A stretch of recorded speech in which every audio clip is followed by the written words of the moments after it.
Hello guys, welcome to Fictional Vortex. So in this video, we will see what if Naruto was the fifth Yonko, the sage who ate the mythical Chakra Chakra fruit. Naruto x Hancock, One Piece. If you enjoy these kinds of stories, don't forget to show us some love by hitting the like button and subscribing to the channel. Your support means the world to us. Now, let's start the story. Chapter 1. The Sage of the Seven Seas. The cannonball screamed past Naruto's head close enough that he felt the heat on his cheek. Seriously? You guys aren't even trying anymore, he called out across the water, standing at the bow of his ship with his arms crossed. 3 marine battleships surrounded the maelstrom, their cannons smoking from another volley. Hey Kazuki. How many times is this? I've lost count. 7th attempt this month, Captain. His first mate's voice rang out from behind him, barely audible over the chaos. They're getting desperate. Naruto grinned. Yeah, desperate sounded about right. The marine ships were converging in a triangle formation, probably thinking they had him cornered. Cute strategy. Might have even worked on a normal pirate crew. Too bad for them he wasn't normal. Another volley of cannonballs arced through the air. Naruto didn't even bother moving. He raised one hand, and the air around him rippled. Blue energy manifested like a physical thing, swirling in a protective dome. The cannonballs hit the barrier and just stopped. Hung there in midair for a second before dropping harmlessly into the ocean. That's the Chakra Chakra fruit for ya, someone from his crew shouted. The nearest marine ship was maybe 50 meters away. Naruto could see the vice admiral on deck, some guy with a stupid mustache whose name he kept forgetting. The officer was barking orders, pointing frantically at the maelstrom. Multi-shadow clone jutsu. The deck of Naruto's ship erupted with smoke. When it cleared, 30 perfect copies of him stood grinning at the marine vessels. The looks on those sailors' faces never got old. Split up and don't sink the ships. Naruto commanded. We're not murderers. The clones launched themselves across the water, literally running on the ocean surface using chakra. The marines opened fire with rifles now, bullets whizzing through the air. Most of the shots missed entirely. The few that connected just made clones poof out of existence. Naruto himself stepped off the maelstrom's bow and walked across the water like it was solid ground.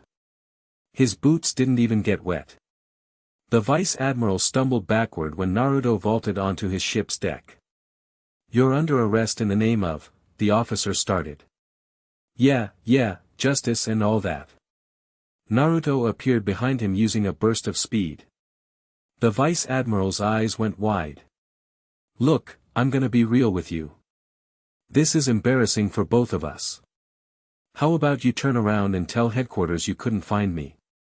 The vice admiral spun, sword already drawn and swinging. Fast. Not bad for a marine. Naruto caught the blade between his palms without even activating his haki. Not bad. He shoved the sword back, sending the vice admiral stumbling. But you're gonna need to do better than that to catch a Yonko. 3 marines rushed him from the side. Naruto didn't look. His hand blurred in a series of seals. Wind style, great breakthrough. The burst of wind sent all 3 flying backward into their comrades. More marines were pouring up from below deck now. Had to be at least 40 on this ship alone. Rasengan. The spiraling sphere of chakra formed in his palm, blue and furious and contained. Naruto slammed it into the main mast. The wood splintered and cracked but didn't completely break, he'd held back the power. The mast tilted at a dangerous angle, rigging and sails coming down in a tangle that trapped half the marines. On the other ships, his clones were doing similar work. Disabling, not destroying. Incapacitating, not killing. That was the rule. Captain. Kazuki's voice carried across the water. We've got incoming from the east. Big. Signature. Naruto's grin faded. He activated his observation haki, feeling out across the ocean. There. A presence much stronger than these small-timers. Not Yonko level, but definitely someone who knew how to fight. Alright, playtime's over. He made the hand seal and all his clones dispelled at once. Smoke erupted across all three marine ships. The memories flooded back to him, every punch thrown, every marine disabled, every ship's mast or rudder damaged just enough to slow them down. Naruto launched himself back to the maelstrom, landing on deck in a crouch. His crew was already moving. Sakura, his navigator, was at the helm, and Taro, the shipwright, was checking the rigging. "Who's coming?" Naruto asked Kazuki. His first mate lowered his spyglass. Kazuki was a tall guy, built like a brick wall, with dark hair pulled back in a ponytail. Used to be a marine himself before Naruto saved his sister from slavers. "Can't tell yet, but that's a marine flag. Bigger ship than these three combined." "We running or fighting?" Sakura called out. She was a short woman with bright pink hair, not related to the other Sakura from his old world, which had been weird to get used to. She joined the crew in the North Blue after Naruto helped her island fight off raiders. Naruto was about to answer when his observation haki flared. Danger. Not immediate, but close. He turned toward the source. Actually, change of plans. Set course for Amazon Lily. The entire crew stopped what they were doing. Kazuki's eyes went wide. "Captain, that's Boa Hancock's territory. The Pirate Empress doesn't exactly welcome visitors." "I know." Naruto stared toward the horizon, toward where his haki was picking up something wrong. Not an attack, more like a disturbance. A wrongness in the natural flow of things. But something's happening there. Something bad. Bad enough to risk pissing off another Yonko-level pirate? Taro asked. He was an older guy, maybe 50, with arms covered in tattoos from his years as a shipwright for various crews. "She's not a Yonko," Naruto said. "And yeah. Bad enough." Kazuki stepped closer, lowering his voice. "Captain, we just became a Yonko crew 6 months ago. We're still establishing our territory. Getting involved with Hancock could save lives." Naruto met his first mate's eyes. "That's what we do, right? That's what this crew is about." Kazuki held his gaze for a moment, then nodded. "Aye, Captain. That's what we do." "Good. Sakura, set the course. Taro, make sure we're ready for anything. And someone get me something to eat. I'm starving." The crew burst into motion. Behind them, the three marine ships were struggling to get reorganized.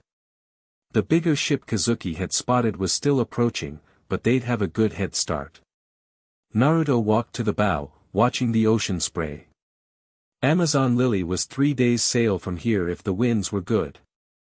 His haki was still tingling, that sense of wrongness pulling at him. He'd learned to trust his instincts in this world. They were all he'd had when he first arrived. That had been 5 years ago.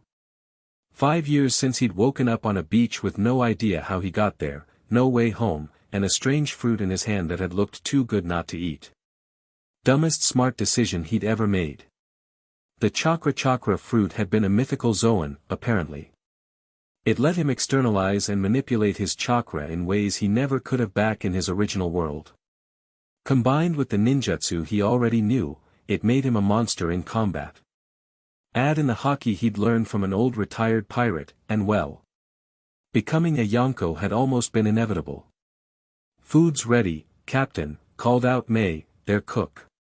She was a fierce woman from the South Blue who made the best ramen he'd tasted since arriving in this world. Naruto turned and headed for the galley, but his mind was still on Amazon Lily. Whatever was happening there, he'd find out soon enough. 2.5 days of sailing brought them to the calm belt. "This is insane," Sakura muttered, gripping the helm. "Absolutely insane." "You said that already," Naruto pointed out helpfully. "Because it bears repeating. The calm belt, Captain. No wind, sea kings the size of islands, and we're sailing right into it. Yep.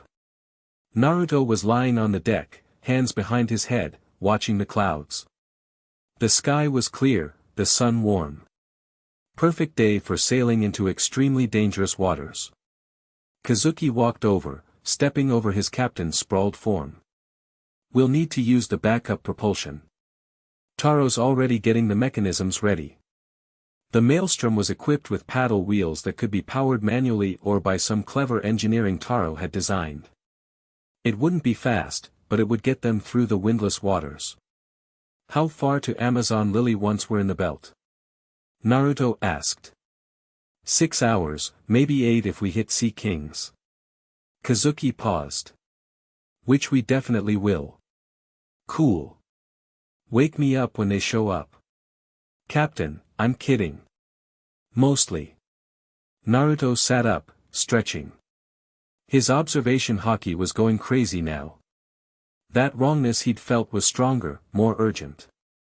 And underneath it, he could sense something else. A massive presence. No, multiple presences. Some familiar. Marines. A lot of them. And they were converging on Amazon Lily. Sakura. How fast can we move through the belt? With the paddle wheels? Maybe 10 knots if we're lucky and, not fast enough. Everyone hold on to something. Naruto stood and walked to the bow. He planted his feet, took a breath, and let his chakra flow. It erupted around him like a visible aura, blue and crackling with energy. The chakra fruit's power mixing with his own natural reserves created something unique in this world. His crew scrambled to grab ropes and railings. They'd seen this before. Naruto slammed his hands together. Sage mode. Orange pigmentation appeared around his eyes. He felt nature energy flood into him, mixing with his chakra. His awareness expanded dramatically. He could feel every fish in the water, every bird in the sky, every trace of life for miles. And he could feel the sea kings below. 3 of them, massive and ancient, stirring at the presence of a ship in their territory. Hey down there. Naruto shouted at the water. Gonna need you guys to not attack us for the next few hours. We're in a hurry. Captain, I don't think they, Kazuki started. One of the sea kings breached.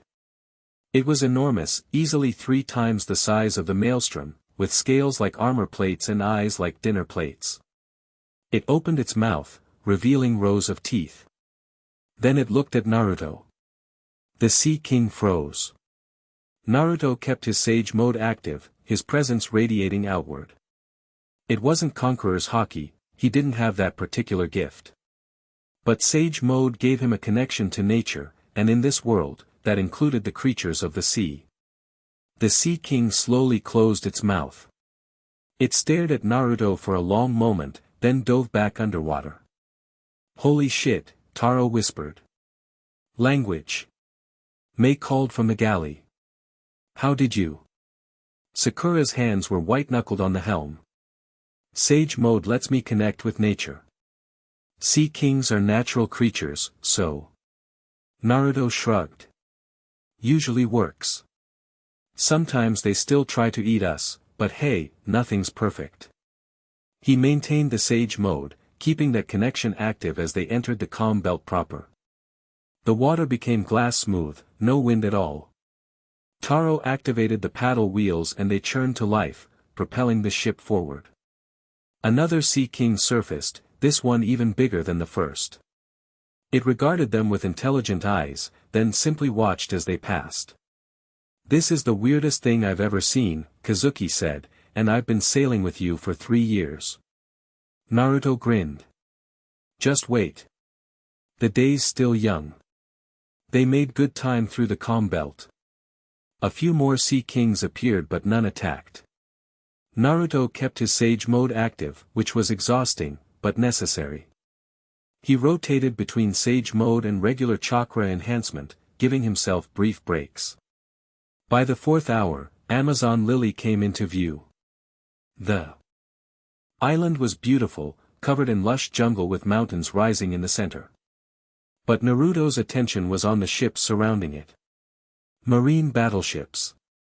8 of them, forming a blockade. And these weren't the small-time vessels like before. These were the real deal, flying the flags of vice admirals. Ambush, Kazuki said grimly. They're staging an assault. Naruto's jaw tightened. His haki was screaming now. The wrongness he'd felt, this was it. The Marines were planning something big. Any sign of Hancock's ship? Sakura squinted through her spyglass. No, but the Kuja pirates' ships are in the harbor. They're defending the island. Smoke rose from several points on the island. Fighting had already started. All right, change of plans. Naruto turned to his crew. We're going in fast and loud. Kazuki, Taro, Mei, you're on ship defense. Sakura, get us as close as you can, then turn around and stay mobile. Don't let them surround us. You're going alone. Kazuki's voice was tight. I'm the Yonko.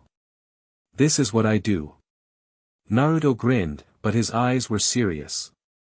Besides, Hancock's not gonna trust a whole pirate crew showing up. One guy offering help. That's a different story. One guy who's also a Yonko and definitely a man, Mei pointed out. You know her reputation, right? She hates men. Then I'll just have to be charming. Naruto cracked his knuckles. Sakura, take us toward that gap between the 2 northern ships. Fast as you can. The maelstrom surged forward, paddle wheels churning at maximum speed. The Marines spotted them immediately. Alarms rang out across the blockade. One of the battleships turned to intercept. Cannons swiveled in their direction. Naruto didn't wait for them to fire. He leaped onto the bow railing, gathering chakra. Shadow clone jutsu. 100 clones appeared on the deck. Half of them immediately began forming Raisengans. Now. The clones hurled themselves off the ship. Some ran on water, others were thrown by their companions. They spread out in a wave, each one carrying a spiraling sphere of chakra. The Marines fired. Cannonballs and bullets tore through the clones, making them poof out of existence. But there were too many. Dozens reached the nearest battleship and slammed their Raisengans into the hull. The ship shuddered. The attacks didn't penetrate completely. Naruto had controlled the power, but they left the vessel rocking, water flooding the lower decks. Maelstroms coming through. Sakura called out gleefully as they shot through the gap. Another marine ship tried to cut them off. Naruto made a different hand seal. Wind style, Raisin Shuriken. The spinning disk of wind chakra screamed across the water. It struck the marine ship's main mast, slicing clean through. The mast toppled with a groan of breaking wood and tearing sails. Island dead ahead. Taro shouted. They were closing on Amazon Lily fast. Naruto could see the beach now, and the Kuja warriors fighting marine soldiers who'd made landfall. The women were fierce, using arrows and haki-enhanced strikes. But they were outnumbered. Get ready. Naruto gathered more chakra, feeling the chakra chakra fruit's power amplifying his reserves. This next part was gonna be flashy. The maelstrom hit the shallows. Sakura expertly maneuvered them parallel to the beach, close enough for Naruto to jump. He did, launching himself toward the shore. Mid-air, he slammed his hands together. Sage Art, Ultra Big Ball Rasengan.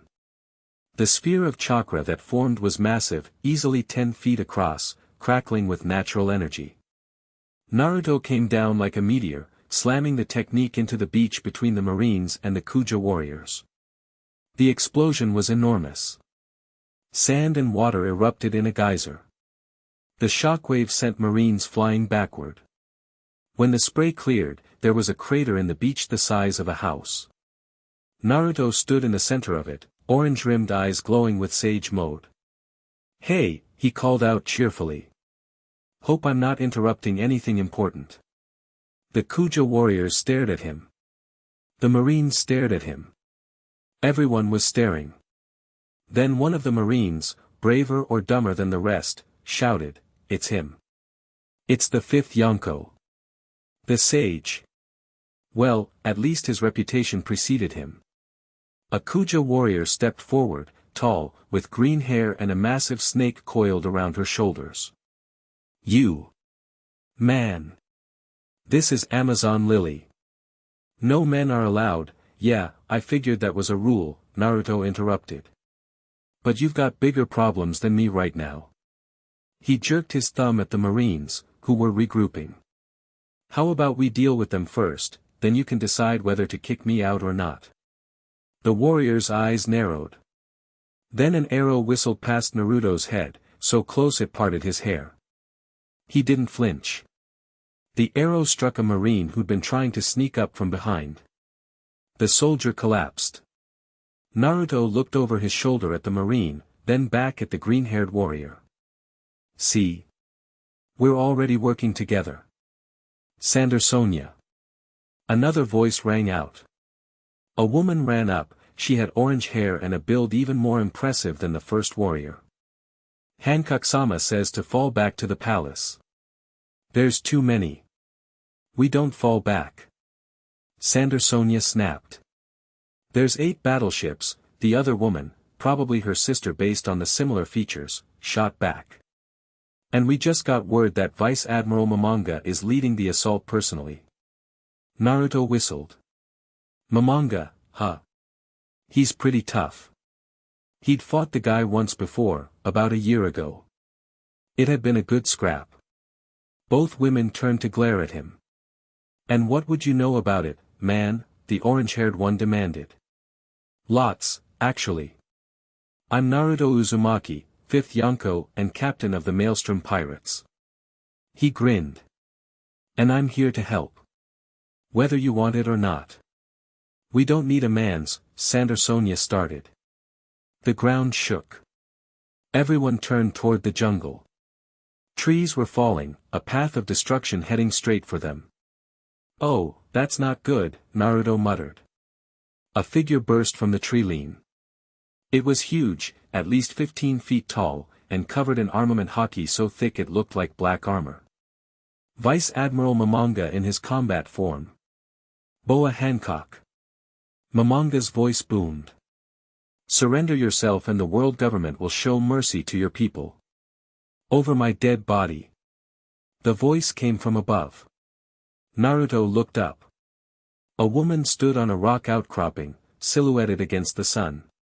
Even from this distance, he could tell she was beautiful, long black hair, a perfect figure, and a presence that commanded attention. Boa Hancock, the pirate empress. She leaped from the outcropping, descending toward Momonga with her leg extended. Perfume femur. Her kick caught Momonga in the chest. He raised his arms to block, but the impact still sent him skidding backward, feet digging trenches in the sand. Hancock landed gracefully between her warriors and the Marines. Up close, Naruto could see her better. Yeah, she was gorgeous. But what struck him more was her eyes. They were cold, hard, and filled with absolute contempt as she looked at the Marines. Then her gaze swept past and landed on him. The temperature seemed to drop 10 degrees. "And who," Hancock said, her voice like ice, "are you?" Naruto gave her his best friendly smile. "Naruto Uzumaki. I heard you might need some help, so, get off my island." "Right, okay, not a great first impression." Naruto scratched the back of his head. "Look, no, you've got the whole no men allowed thing going on, but there's 8 marine battleships out there and probably a few thousand soldiers. Even you gotta admit that's a lot. I need no help from a man." Hancock's lip curled in disgust. "Especially not a pirate who thinks his position gives him the right to invade my territory." "Invade? I'm trying to." Momonga attacked again, moving with speed that belied his size. His fist, coated in haki, streaked toward Hancock's back. Naruto moved faster. He appeared between them in a blur, catching Momonga's punch with his own hockey-coated hand. The impact created a shockwave that flattened the sand around them. "Rude," Naruto said. "Attacking while someone's talking." Momonga's eyes widened. "You." Naruto twisted, redirecting the Vice Admiral's momentum, and slammed a Rasengan into his gut. Momonga went flying backward, crashing through 3 trees before coming to a stop. The beach was silent. Naruto turned back to Hancock, who was staring at him with an unreadable expression. "Look, I get it. You don't trust me. You don't like me. That's fine. But those Marines aren't gonna stop coming. And I've got a ship and crew who can help. So how about we call a temporary truce until they're dealt with?" Hancock's eyes narrowed. "Why would a Yonko come to my aid? What do you want?" "Nothing." Naruto met her gaze steadily. "I felt something was wrong and came to check it out." "That's it." "Liar. Everyone wants something." Her voice was bitter. Before Naruto could respond, explosions rocked the far side of the island. More Marines were making landfall. "Hancock-sama." A Kuja warrior ran up, breathing hard. "The southern beach is being overrun. And they've brought pacifistas. Damn." Hancock's jaw tightened. She looked at Naruto, then at the Marines regrouping in the distance, then back at him. "Fine. You may help. But once this is over, you leave. Understood?" "Crystal clear." Naruto grinned. "So where do you need me?" "The southern beach. My sisters will handle the north." She started to move, then paused. "And Uzumaki? If you betray this trust, I will end you. Yonko or not. Wouldn't expect anything less." Hancock shot him one more suspicious look, then took off running with a speed that impressed even Naruto. Her sisters followed, along with most of the Kuja warriors. Naruto turned toward the southern beach. Pacifistas meant things were serious. Those cyborg weapons were tough, and the Kuja warriors, skilled as they were, would have trouble with them. Good thing he specialized in handling tough opponents. He created a dozen shadow clones and sent them ahead while he followed at a run. The jungle was thick, but his clones found a path, clearing obstacles. Within minutes he could hear the sounds of battle, gunfire, explosions, screams. Naruto burst from the tree line onto the southern beach. Chaos. Absolute chaos. 3 pacifistas were mowing down Kuja warriors with laser beams. The women were fighting back with arrows and haki, but the cyborg's armor was too thick.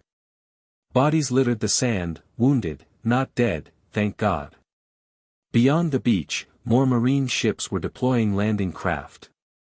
"Alright," Naruto cracked his neck. "Let's get to work."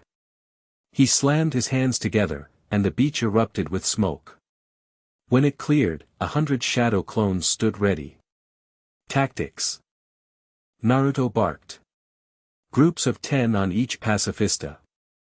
Aim for the joints. Everyone else, push back those landing craft."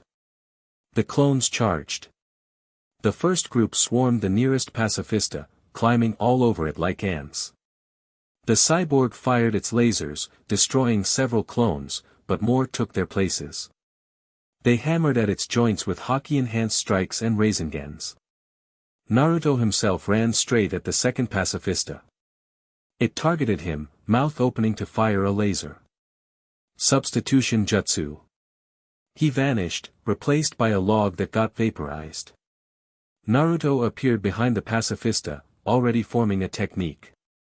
Raisen Shuriken. He didn't throw it. Instead, he drove it directly into the pacifista's back. The spinning disk of wind chakra tore through metal and circuitry. The cyborg stumbled, systems going haywire. The Kuja warriors who'd been falling back stopped, staring. "Don't just watch."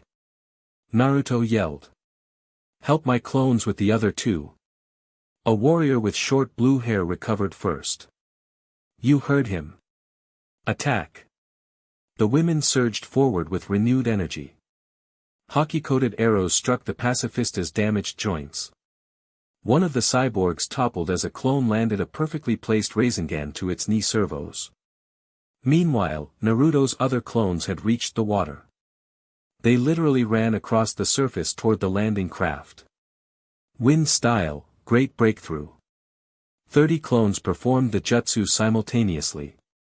The combined wind blast created a wave that capsized 2 landing craft and sent a third spinning off course. Marines fired from the ships, but the clones were too fast and too many. They reached the craft that had made it closest to shore and started dismantling them, cutting ropes, destroying oars, anything to slow the assault. Naruto turned his attention back to the pacifistas. 2 were down, but the third was still operational and had just fired a laser beam that took out a dozen of his clones.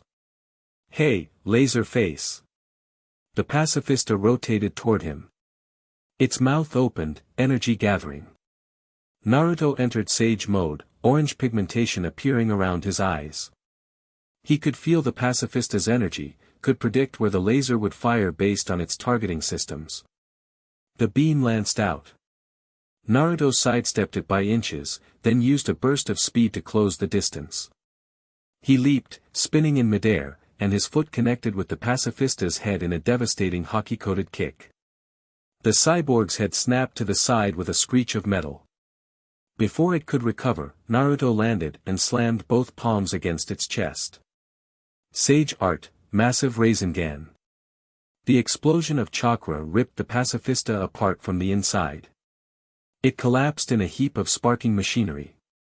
The beach fell quiet except for the groans of wounded and the distant sounds of battle from the northern side of the island. Naruto deactivated Sage mode and looked around. His clones had pushed back the landing craft. The immediate threat was handled. The Kuja warriors were staring at him again. Ah. Naruto waved awkwardly. Hi. Everyone okay? The blue-haired warrior approached cautiously. You destroyed 3 pacifistas. Alone. Well, technically with clones, so not totally alone. Who are you really? I told you. Naruto Uzumaki, 5th Yonko. He grinned. But my friends just call me Naruto. Yonko. The warrior's eyes went wide. You're the sage. The one who fought Admiral Akainu to a draw last year. It wasn't really a draw. More like we both decided we had better things to do than wreck a whole island. Naruto looked toward the jungle. How's the northern beach doing? Hancock-sama can handle it. She's the strongest warrior in Amazon Lily. Yeah, I don't doubt that. And he didn't. Even in their brief interaction, he could tell Hancock was powerful. Her haki was intense, and she moved with the confidence of someone who knew exactly how dangerous she was. An explosion echoed from the north, followed by a massive pillar of smoke. Or maybe the fighting was getting serious. I'm gonna go check on that, Naruto said. Make sure your wounded are taken care of, okay? He didn't wait for a response. He created one shadow clone to stay and help with the wounded, then took off running back through the jungle. The sounds of battle grew louder. When he emerged on the northern beach, he found Hancock in the middle of an all-out brawl with Vice Admiral Momonga. She was incredible to watch. Every move was precise, deadly, and beautiful. Her perfume femur technique could turn opponents to stone with a single kick if they felt even a moment of attraction to her. Momonga was avoiding her strikes, but barely. Hancock's sisters were fighting too, Sandersonia and Marigold, he'd learned their names were. They'd transformed into massive snake-human hybrids, using some kind of Zoan devil fruit powers. Together, they were holding off 2 more vice admirals. But the Marines kept coming. More soldiers poured from the ships. The Kuja warriors were skilled, but exhaustion was setting in. Naruto made his decision. Mass Shadow Clone Jutsu. The beach disappeared in smoke. When it cleared, 500 shadow clones stood ready. Every Marine on the beach froze. Okay. Naruto's voice carried across the entire battlefield. Here's how this is gonna go. You Marines have 10 seconds to get back on your ships and leave. Or we do this the hard way. You think we're afraid of clones? One of the vice admirals shouted back. They'll disappear with one hit. Yeah, but there's 500 of them and 200 of you. Math doesn't work out in your favor. Naruto grinned. Also, they can all use this. Every single clone formed a Rasengan. The sound was like a thunderstorm. 500 spiraling spheres of chakra, all crackling with energy. The Marines hesitated. Momonga disengaged from Hancock, his eyes on Naruto. The fifth Yonko. So the rumors were true. You've allied with the Pirate Empress. Allied is a strong word, Hancock said coldly. She was breathing hard but still standing tall. He's a temporary convenience. Wow, thanks. Feel the love, Naruto said. His clones hadn't moved, still holding their Rasengans ready. So what's it gonna be, Momonga? We can keep fighting, or you can leave and tell your bosses that Amazon Lily is under my protection now. Your protection? Hancock's head snapped toward him. I don't need, cool, we'll argue about it later. Naruto kept his eyes on Momonga. What's your answer? The Vice Admiral's jaw worked. His eyes swept across the clones, calculating odds. Finally, he let out a breath. All forces, retreat to the ships. Sir, one of the other Vice Admirals protested. That's an order. Momonga's haki flared. We're not equipped to fight a Yonko today. We'll report back to headquarters and tell them that the fifth Yonko is protecting Amazon Lily, Naruto finished. Yeah, make sure that gets in the report. Real important detail. Momonga gave him a look that promised future violence, but he started walking toward the ships.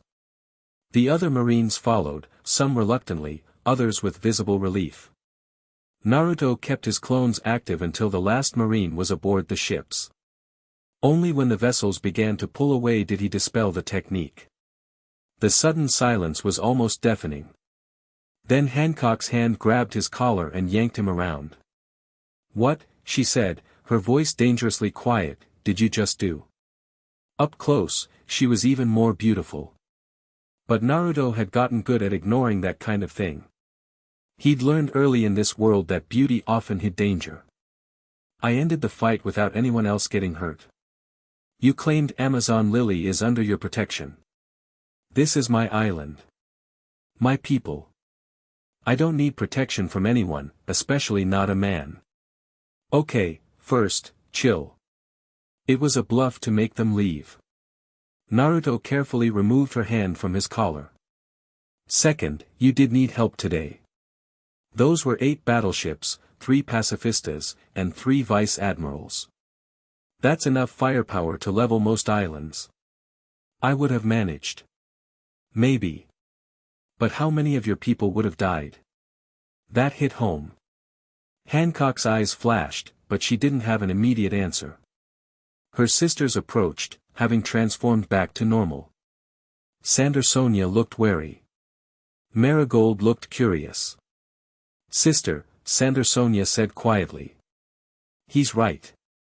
We were being overwhelmed. We don't discuss our weaknesses in front of outsiders, Hancock snapped. I'm right here. I can hear you, Naruto pointed out. Also, not really an outsider anymore since I apparently just declared this island under my protection. That was your decision, not mine. Yeah, and I'll deal with the consequences.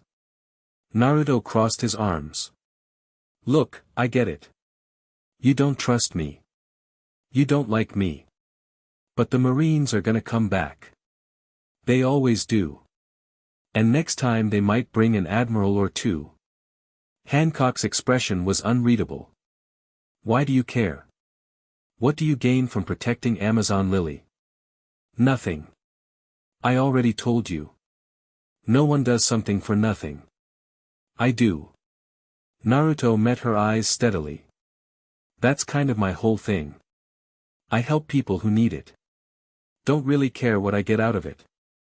She stared at him for a long moment. Then, to his surprise, she laughed. It wasn't a nice laugh. It was bitter and mocking. You're either the greatest liar I've ever met, or the greatest fool. Been called both before. Naruto shrugged. Doesn't change what I said. Marigold stepped forward. Perhaps we should continue this discussion in the palace. Many of our warriors are wounded and, no. Hancock cut her off. He's done what he came to do. Now he leaves. Actually, there's one more thing. Naruto looked toward the harbor where the maelstrom was still circling, staying mobile like he'd ordered. Those Marines know where you are now. They know you're vulnerable. They're gonna report back, and the world government is gonna escalate. You need allies. I have allies. Who? The other warlords. Naruto raised an eyebrow. Come on. They're not gonna risk their positions to help you. You know that. I don't need help. Yeah, you keep saying that.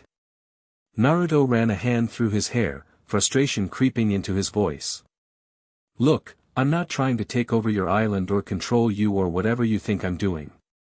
I'm offering an alliance. Between equals.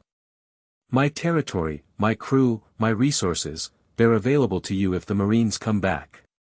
And in exchange, what? What do you want from me? Just the same thing. If I need help, you're there. He paused. And maybe some intel. You're a warlord. You hear things from the world government. Things that could help both of us. Hancock's eyes narrowed. Information sharing. That's all you want. That and maybe some of those weird fruits your island grows. I heard they're really good. Despite herself, Hancock's lip twitched. Almost a smile. Almost. You're insane. Yep. So, we got a deal. She looked at her sisters. Sandersonia gave a small nod. Marigold looked uncertain but not opposed. Hancock turned back to Naruto. A temporary alliance. Until the marine threat is resolved. Then you leave and we never speak again. Sure, if that's what you want. Naruto held out his hand. Deal.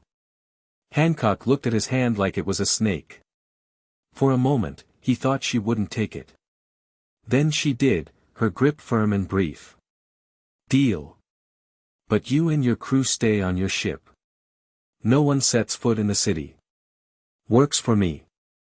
Naruto grinned. Though you should probably at least talk to my first mate. He's pretty good at strategy, and if the Marines are coming back, fine. One member of your crew may come ashore for strategic discussions. Hancock released his hand. That's my final concession. Cool. I'll send Kazuki. Naruto looked around the beach. Kuja warriors were helping the wounded, clearing debris. Your people are tough. They fought well. Of course they did. They're Kuja warriors. The pride in her voice made Naruto smile. Yeah, she was fierce and cold and definitely didn't like him, but she cared about her people. That was what mattered. I should get back to my ship. Let my crew know we're not fighting anymore. He started walking toward the water, then paused. Hey, Hancock. What? Thanks for trusting me. I know it wasn't easy. She didn't respond.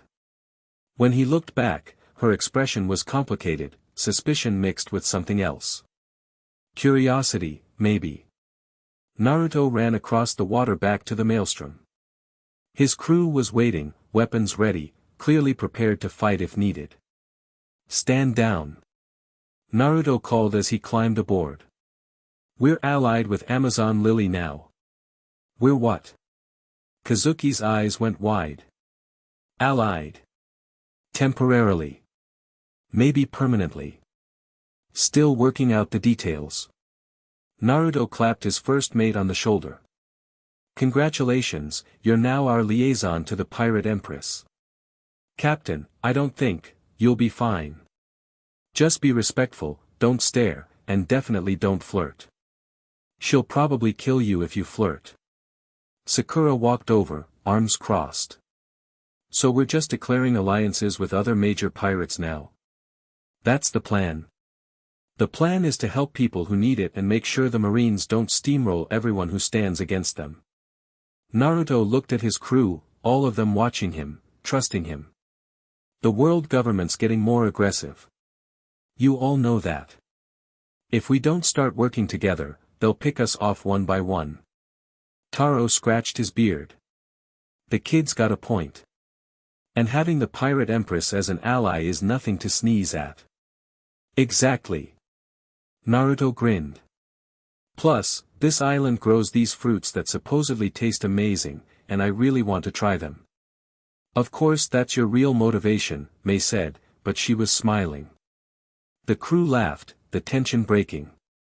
Naruto felt the familiar warmth of being among people who got him, who understood why he did the things he did. Alright, everyone get some rest. Kazuki, head to shore in an hour.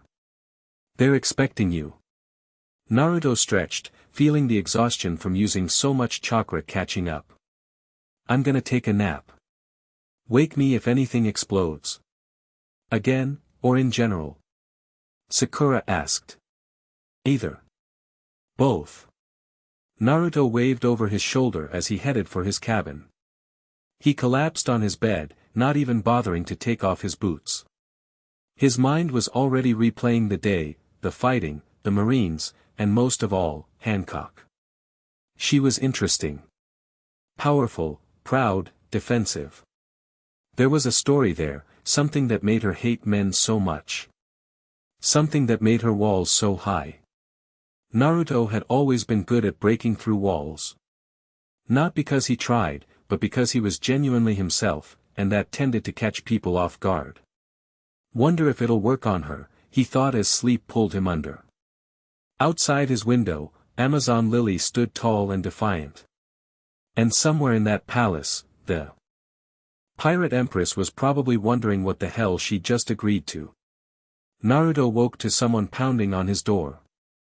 Captain. We've got a problem. He was on his feet in an instant, opening the door to find Sakura looking stressed. What's wrong? One of the marine ships didn't leave. It's circling at the edge of the calm belt, and... She hesitated. We're picking up weird readings. Not normal ship movements. Naruto's instincts flared. He followed Sakura to the deck where Kazuki was looking through a spyglass. See for yourself, Captain. Naruto took the spyglass and focused on the distant marine vessel. At first, it looked normal. Then he saw it, small boats being deployed, but not toward Amazon Lily. They were heading away, toward open ocean. They're running supplies, Naruto muttered. To someone else. That's what I thought. Kazuki lowered his voice. Captain, what if this wasn't just a raid? What if it was, reconnaissance? Naruto's jaw tightened. The Marines had brought overwhelming force, but they'd also been gathering information. How many warriors? What defenses? Response times. They were planning something bigger. I need to tell Hancock. Naruto handed back the spyglass. Sakura, keep an eye on that ship. Anything changes, you let me know immediately. Aye, Captain. Naruto ran across the water back to Amazon Lily. The beach was empty now, cleaned up. He made his way into the jungle, following the path toward what he assumed was the palace. He didn't get far before arrows sprouted from the trees, forming a barrier in front of him. That's far enough, man. Kuja warriors dropped from the branches, surrounding him. Naruto raised his hands. Easy. I need to talk to Hancock. It's important. Hancock-sama doesn't wish to see you. Yeah, well, she's gonna want to hear this. Naruto met the lead warrior's eyes. The Marines are still out there. And they're up to something. The warriors exchanged glances. Finally, one of them nodded. Follow us. And don't try anything. They led him through the jungle to a massive palace built into the mountainside. It was beautiful, all white stone and flowing water. Naruto tried not to gawk like a tourist. Inside, they took him to a large hall where Hancock sat on a throne-like chair, her sisters on either side. She looked every bit the Empress, regal, beautiful, and absolutely pissed that he was there. What part of "stay on your ship" was unclear, she asked. The part where I found out the Marines are still watching you. Naruto walked forward despite the weapons pointed at him. One of their ships is still out there. They're running supplies to someone, which means this wasn't just a raid. They were testing you. Hancock's expression didn't change, but Sonia leaned forward. Testing us? Yeah. Seeing how you respond, how many fighters you have, what your defenses look like. Naruto crossed his arms. They're gonna come back. Soon. And with more force. We'll be ready, Hancock said coldly. Will you? Because next time they might bring admirals. Maybe even all three. Naruto stepped closer to the throne. Look, I get that you want to handle this yourself. But pride isn't gonna save your people if the world government decides Amazon Lily is too much of a threat. And what would you suggest? That I hide behind a Yonko's protection? Her voice dripped with contempt. I'd suggest you be smart. Use the alliance. Let me position some of my crew here, set up better early warning systems. If the Marines come back, we'll have advance notice instead of scrambling at the last second. Marigold spoke up. That's actually a reasonable suggestion, sister. It's also a Trojan horse, Hancock countered. His crew positions themselves here, gathers intelligence, and before we know it, we're under his control. Naruto felt his patience fraying. I don't want to control you. Why is that so hard to believe? Because everyone wants something. Hancock was on her feet now, descending from the throne. Everyone has an angle, an agenda. Men especially. They take and take until there's nothing left. There was real pain in her voice. Real trauma. Naruto's anger faded, replaced by understanding. What happened to you? He asked quietly. The hall went silent. Hancock froze, her eyes wide. That's none of your concern. Maybe not.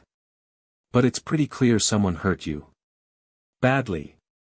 Naruto kept his voice gentle. And I'm sorry that happened. Really. But I'm not them. And I'm trying to help. Help. She laughed that bitter laugh again. Men don't help. They use. They destroy. Some men do that, Naruto interrupted.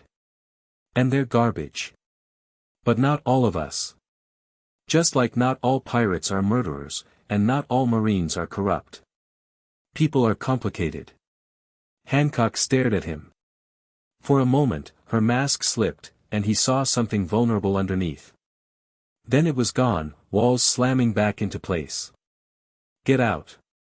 Hancock, get out. The alliance stands, but I want you off this island. Now. Naruto held her gaze for a moment longer, then nodded. All right. But if you change your mind about the early warning systems, let Kazuki know. He turned and walked out, feeling the eyes of every warrior on him.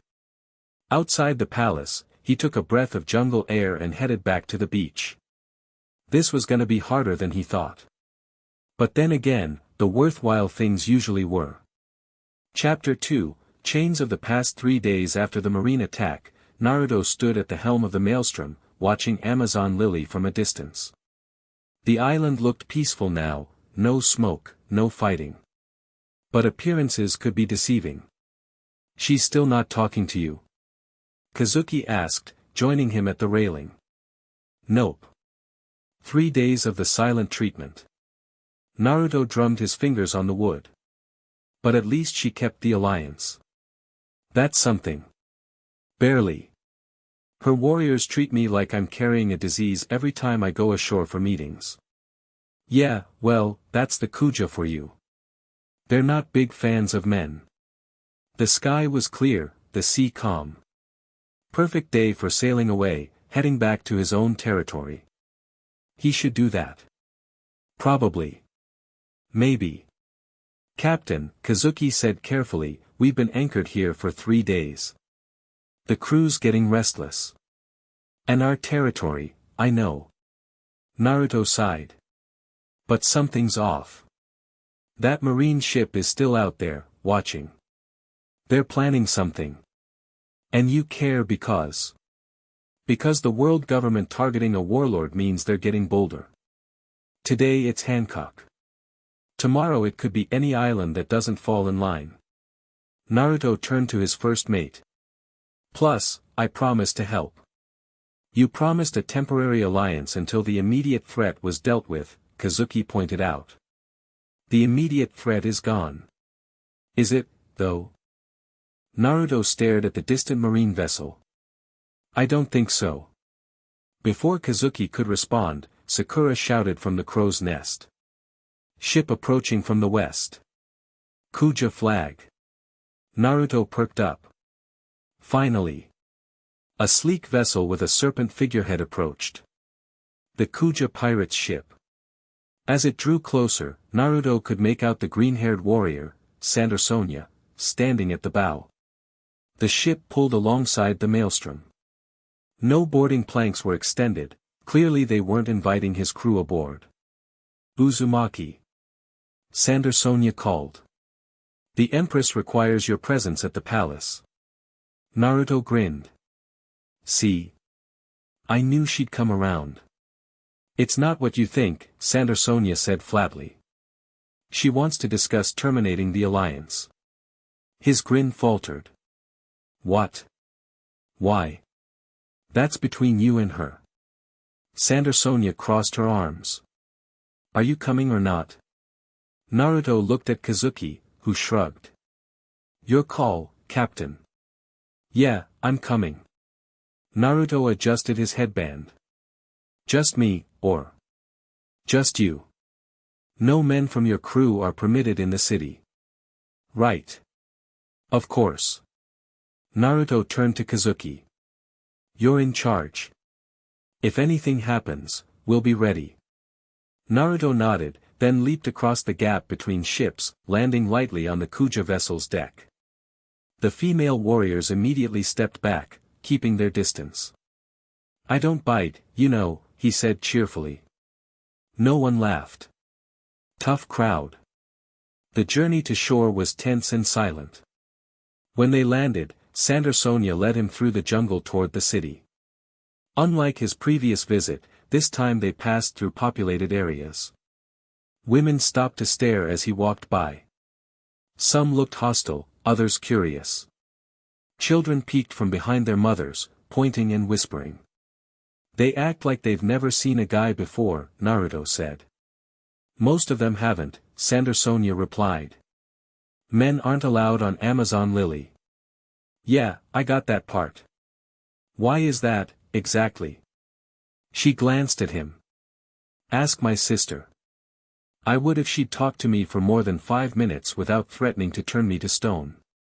Sandersonia's lips twitched, almost a smile. She has her reasons. They reached the palace, and Naruto was escorted inside. This time, they took him to a smaller room, not the throne hall, but some kind of study. Maps covered the walls, and a large table dominated the center. Hancock stood with her back to him, studying one of the maps. Marigold was beside her, pointing at something. They both turned when he entered. Leave us, Hancock said to everyone else. The warriors filed out, including Sandersonia, though she gave her sister a questioning look before going. When the door closed, it was just the 3 of them, Naruto, Hancock, and Marigold. The tension in the room was thick enough to cut with a knife. You wanted to see me? Naruto kept his tone casual. Yes. Hancock's voice was cold. It's time for you to leave Amazon Lily. Why's that? The Marines are still watching your island. That ship hasn't moved. We're aware. She gestured to the map. But we don't need your protection. The alliance was a temporary measure, and that time has passed. Naruto walked to the table, ignoring Hancock's glare when he got too close. The map showed Amazon Lily and surrounding waters. Red marks indicated marine positions. 3 battleships, he noted. Not just the one we saw. They're keeping their distance, Marigold said. Outside our territorial waters. For now. Naruto looked up at Hancock. You know they're planning something, right? This isn't over. Of course I know, she snapped. I'm not a fool. Then why end the alliance? We're stronger together. Because I don't trust you.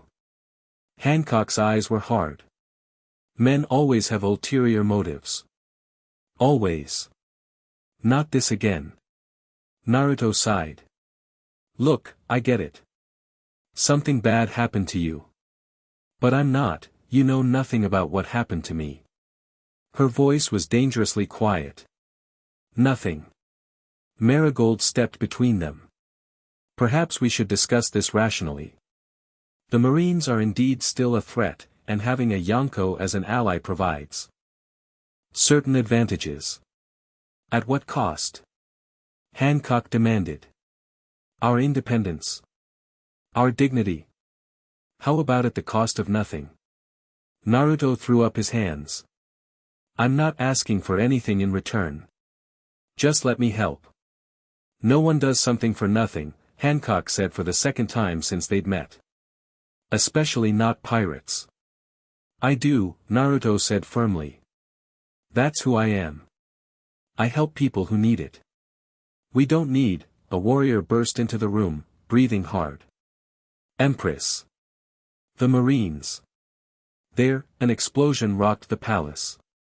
The floor trembled beneath them. Naruto's haki flared in warning just before more explosions followed in rapid succession. They're attacking the city, the warrior gasped. From all sides. Hancock was already moving, her face a mask of cold fury. Gather the warriors. Defensive positions. Marigold, take the east side. I'll help, Naruto said. My crew too. She paused, just for a moment. Fine. But this changes nothing between us. Wouldn't dream of it, Naruto said with a grim smile. They ran outside. The city was in chaos. Buildings burned. Women and children fled toward the center of the island. In the distance, explosions continued. Not cannon fire, something else. More precise. Naruto expanded his senses with observation haki. Naval bombardment from the west. Troops landing on the north and south beaches. Something else from the east, airborne. Hancock shot him a surprised look, then refocused. Marigold, coordinate the defense of the southern beach. Sandersonia is already handling the north. I'll take the west. And the east? Naruto asked. She hesitated, clearly reluctant to rely on him. Fine. The eastern approach is yours. On it. Naruto created a shadow clone. Go tell Kazuki to deploy the crew to support the Kuja. The clone nodded and took off running. You can operate independently from your copies? Hancock asked, a flicker of genuine curiosity in her eyes. Yep. Shadow clones transfer memories back to me when they dispel. Great for recon. Naruto grinned. Now let's go kick some marine ass.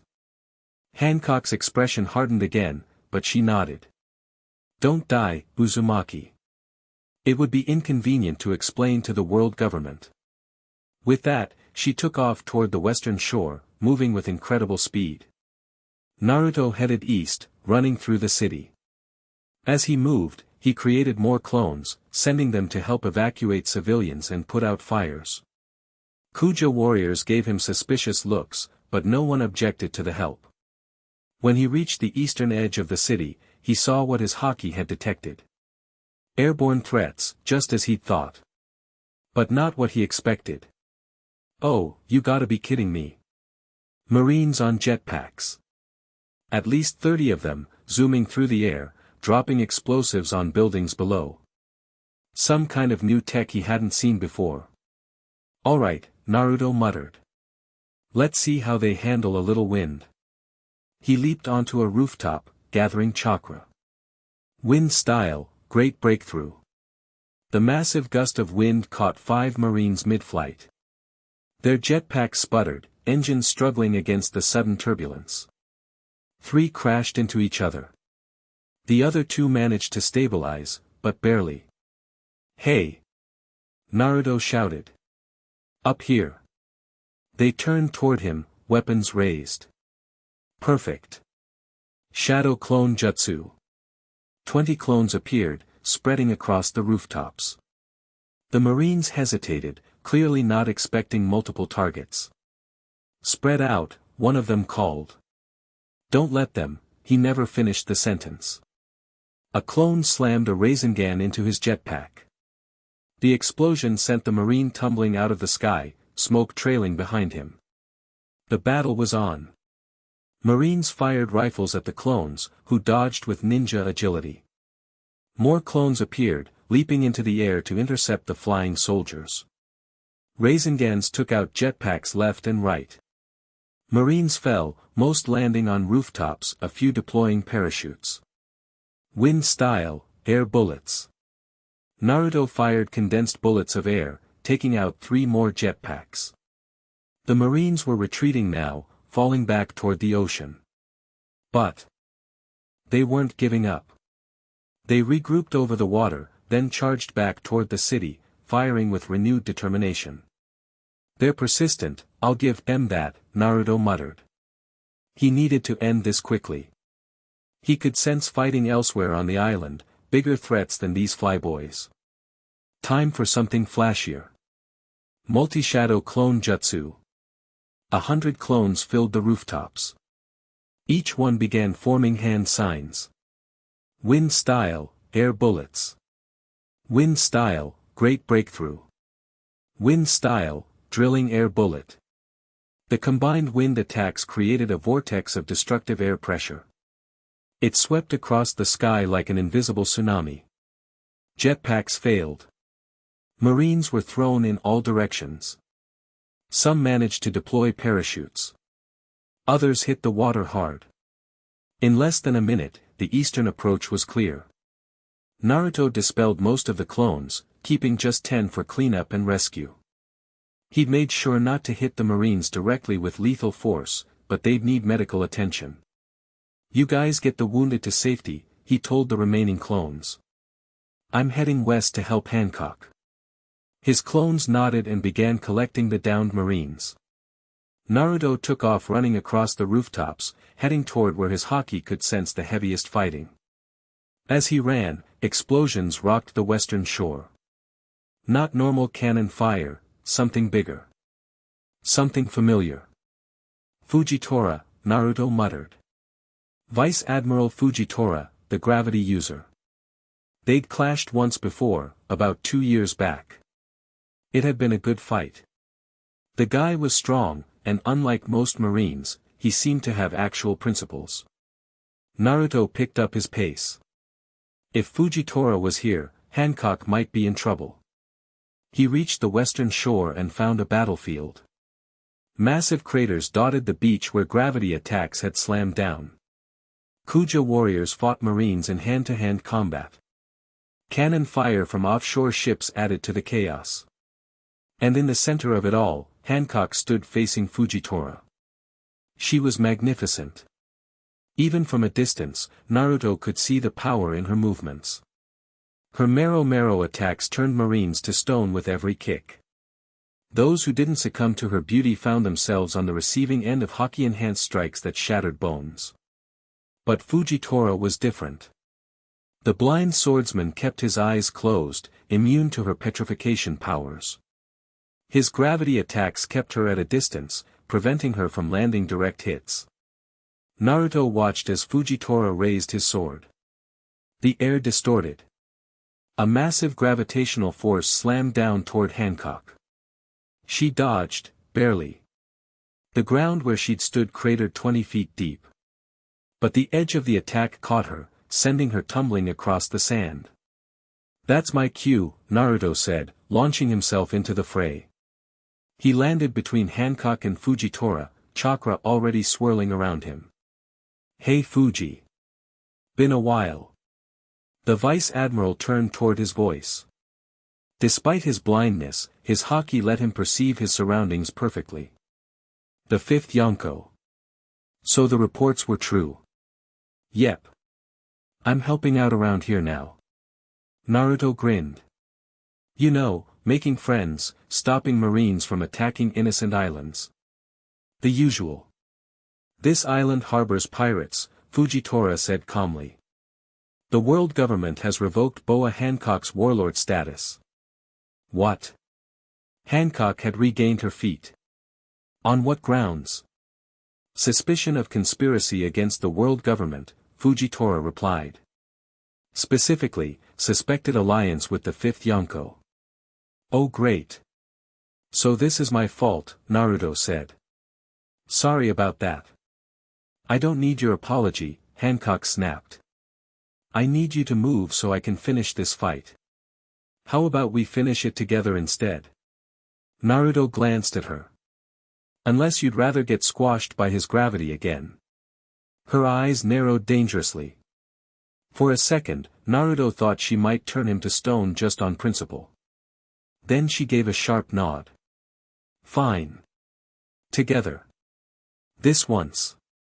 Fujitora raised his sword again. Your combined strength is impressive. But it changes nothing. The gravity intensified around them. Naruto felt his body getting heavier. The sand beneath his feet began to compress. I got this, he told Hancock. Get ready to hit him when he's distracted. Don't presume to give me orders, she replied, but she moved into position anyway. Naruto formed the hand seals. Earth style, weighted boulder jutsu. His body became even heavier, but in a controlled way. His chakra adapted to the increased gravity, using it to anchor him rather than crush him. It was a technique he developed specifically for fighting gravity users. Now for the fun part, Naruto grinned. Wind style, pressure damage. The wind attack shot toward Fujitora.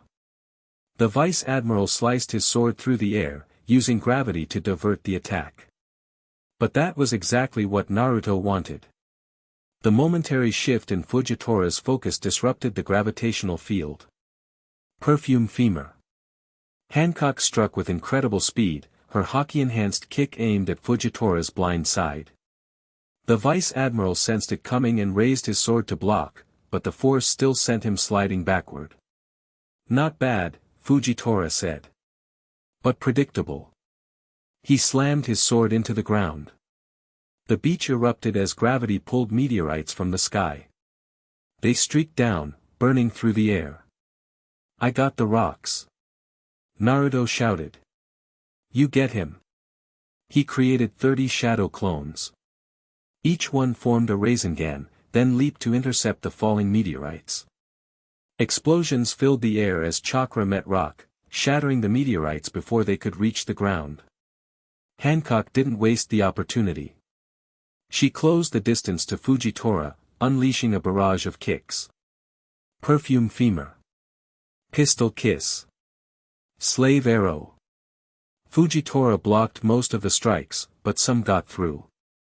A pistol kiss clipped his shoulder, the impact making him grimace. He responded with a gravity wave that pushed Hancock back. Naruto landed beside her. He's tough. We need to coordinate better. What do you suggest? She asked, her breath coming slightly faster. I'll distract him with clones. When he focuses on them, hit him with your strongest attack. I'll follow up with a Raisin Shuriken. She gave him a measuring look. Then, surprisingly, she nodded. Acceptable plan.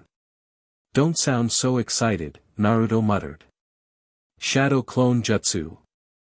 50 clones appeared, surrounding Fujitora. They attacked from all angles, forcing the Vice Admiral to defend in all directions. His gravity powers gave him an advantage, crushing clones left and right, but there were too many to handle at once. Now! Naruto shouted. Hancock moved with breathtaking speed. She leaped high into the air, her leg extended. Perfume femur, heavenly arrow. Her kick connected with Fujitora's sword as he raised it to block. The impact created a shockwave that cleared the beach of sand for 50 feet in all directions. The Vice Admiral slid backward, his feet digging trenches in the ground. Raisin Shuriken. Naruto threw the spinning disc of wind chakra. It screamed through the air toward Fujitora, who was still off balance from Hancock's kick. The Vice Admiral sensed it coming. He slashed his sword upward, using gravity to deflect the attack. But the Raisin Shuriken was too dense with chakra. It changed course slightly but still grazed his side, the wind blades tearing through his coat. Fujitora grunted in pain and dropped to one knee. Got him! Naruto exclaimed. Don't celebrate yet, Hancock warned. He's not defeated. She was right. Fujitora stood, blood staining his coat.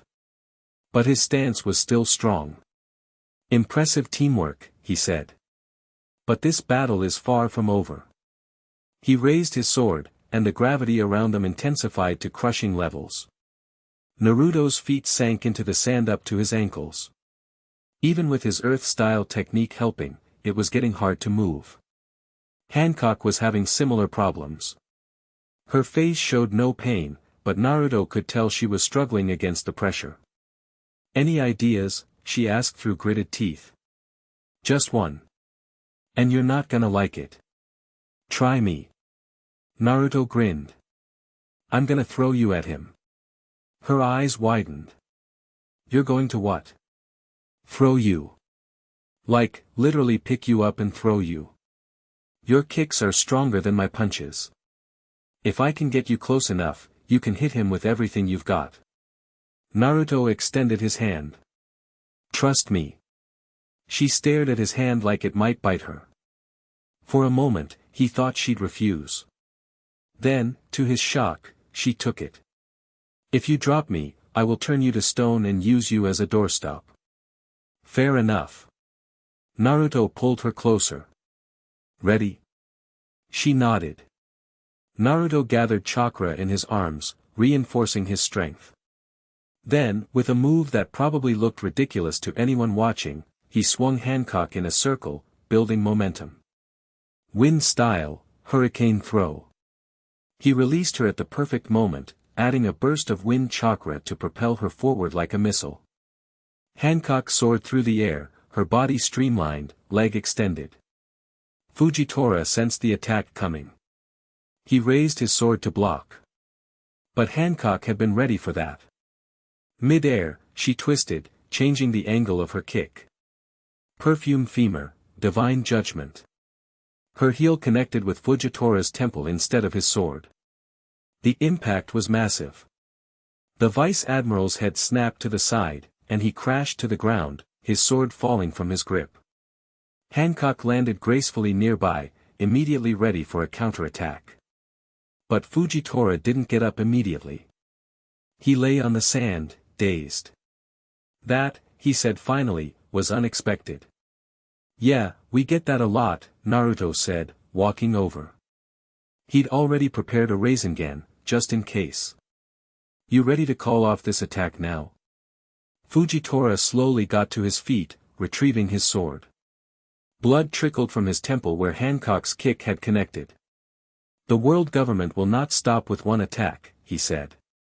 You've made powerful enemies by allying yourselves. We didn't ally, Hancock said immediately. He interfered. There's a difference. Is there? Fujitora's unseeing eyes seem to look right through them. The result is the same. The Pirate Empress and the fifth Yonko, fighting side by side. The world government fears such combinations. They should, Naruto said. Because we're not the bad guys here. Fujitora was silent for a moment. Then, surprisingly, he sheathed his sword. Perhaps not. But I have my orders. He turned toward the ocean.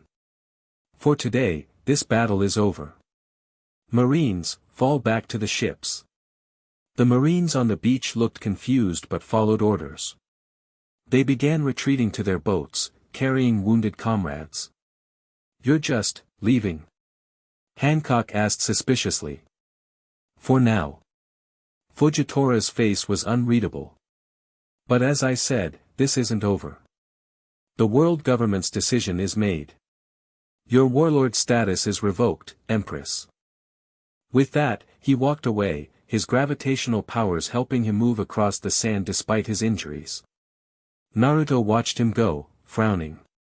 That was too easy. I agree. Hancock straightened her clothes, which were somehow still perfect despite the battle. He's too honorable to launch a sneak attack, but something else is going on, Naruto finished. We should check on the other beaches. Make sure your sisters are okay. She gave him a look that might have been grudging respect. Yes. We should. They headed back toward the city. As they walked, Naruto felt the awkward silence building. He had to say something. So, that throw technique worked pretty well, huh? If you ever pick me up again without permission, I will remove your arms, Hancock replied without looking at him. Noted. Naruto grinned. But it was still awesome. To his surprise, her lips twitched slightly. Not quite a smile, but close. It was, effective. That's the highest praise I'm gonna get, isn't it? Consider yourself fortunate to receive that much. They reached the city to find it damaged but standing. Fires had been extinguished. The wounded were being tended to. Kuja warriors moved efficiently, already beginning repairs. Sandersonia and Marigold approached, looking battered but unharmed. Sister. Marigold called. You're safe. Of course I am, Hancock replied. The Marines have retreated. For now. We drove them back on the North Beach, Sandersonia said. But it was close. They had Vice Admiral Enigmo leading them. The South was the same, Marigold added. Vice Admiral Doberman. They were better prepared this time. 3 Vice Admirals, Naruto muttered. That's a lot of firepower for one island. And they've revoked my warlord status, Hancock said. Her voice was calm, but Naruto could sense the tension beneath. Fujitora confirmed it. Her sisters exchanged alarmed looks. Then we are at war with the world government, Sandersonia said quietly. We always were, Hancock replied. The difference now is they no longer pretend otherwise. Naruto cleared his throat. So, about that alliance. Hancock glanced at him, and for once, there was no immediate hostility in her eyes. It appears I have no choice but to reconsider. Great. I mean, not great that you lost your warlord status. That sucks. But great that you're reconsidering. Naruto scratched the back of his head. So does this mean you'll stop trying to kick me off the island? It means we will discuss terms, Hancock said. Properly. After we've assessed the damage and tended to the wounded. Fair enough. Naruto created a dozen shadow clones. My crew should be around here somewhere. We'll help with cleanup and repairs. Your assistance is. Hancock paused, as if the words physically pained her. Appreciated. Naruto grinned. See? That wasn't so hard to say. She gave him a look that could have frozen lava. Don't push your luck, Uzumaki. Wouldn't dream of it. Naruto turned to his clones.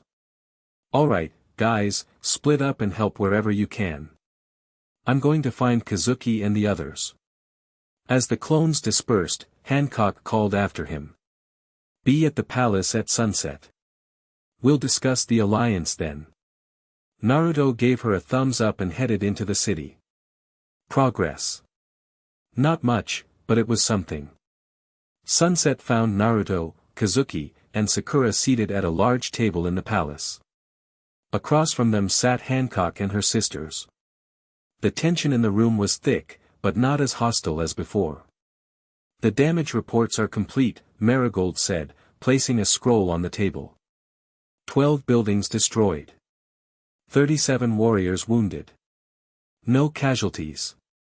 That's good news, Naruto said. No deaths is always a win. We were fortunate, Sonia replied. But next time may be different. The Marines will return with greater forces. And we'll be ready, Hancock said. She looked directly at Naruto. Let's discuss this alliance of yours. It's pretty simple, really. Naruto leaned forward. We combine our strengths. My territory backs yours. Your territory backs mine. We share information, resources, and manpower when needed. And what do you gain from this arrangement? Hancock's voice was cool. A strong ally. Another safe port for my crew. And the satisfaction of pissing off the world government. Naruto grinned. What more could a pirate want? Hancock studied him, her expression unreadable. You are the strangest pirate I've ever encountered. I get that a lot. Naruto glanced at his crew members, who nodded encouragingly. Look, I know you don't trust men. I know you don't trust pirates. But the Marines are coming back. That's a fact. And when they do, they'll bring admirals. Maybe even a buster call. He's right, sister, Marigold said quietly. We cannot stand against a buster call alone. Hancock was silent, her fingers tapping on the table. What about your territory? Sonia asked Naruto. Won't this alliance stretch your resources too thin? That's a good question, Kazuki said before Naruto could answer. Our main territory is in the New World, 5 islands under the captain's protection. We maintain a fleet of 15 ships, including the Maelstrom. Our total fighting force is about 800 pirates. Impressive, Marigold admitted. But still small compared to the other Yonko. Quality over quantity, Sakura said with a grin. Our crew members are all elite. And no one else has a captain who can make an army of himself. Hancock looked thoughtful. And what would this alliance require from Amazon Lily? Information, mostly, Naruto said. Your connections with the world government, even if they're gone now, you still know people. Intel on marine movements. Maybe some trade between our territories. And permission for your men to visit our island, Hancock said, her tone making it clear what she thought of that idea. Actually, no, Naruto surprised her. Amazon Lily stays women only, except for me and maybe Kazuki when we need to meet. Your traditions are your traditions. I respect that. Something flickered in Hancock's eyes, surprise, maybe. You would agree to that restriction? Sure. Why not? It's your island. Hancock exchanged glances with her sisters. Some unspoken communication passed between them. Finally, she nodded. Very well. Amazon Lily accepts your alliance proposal, with the following conditions. She held up one finger. First, no man except you and your first mate may set foot on this island without my explicit permission. Agreed, Naruto said immediately. Second, this alliance is strategic only. It does not give you any authority over my people or my decisions. Wouldn't dream of it. Third, in matters concerning the defense of Amazon Lily, my word is final. Naruto hesitated on that one. How about this? In matters concerning Amazon Lily, your word is final. In matters concerning both our territories, we make decisions together. Hancock's eyes narrowed, but she nodded. Acceptable. Great. So we're allies now? Naruto held out his hand.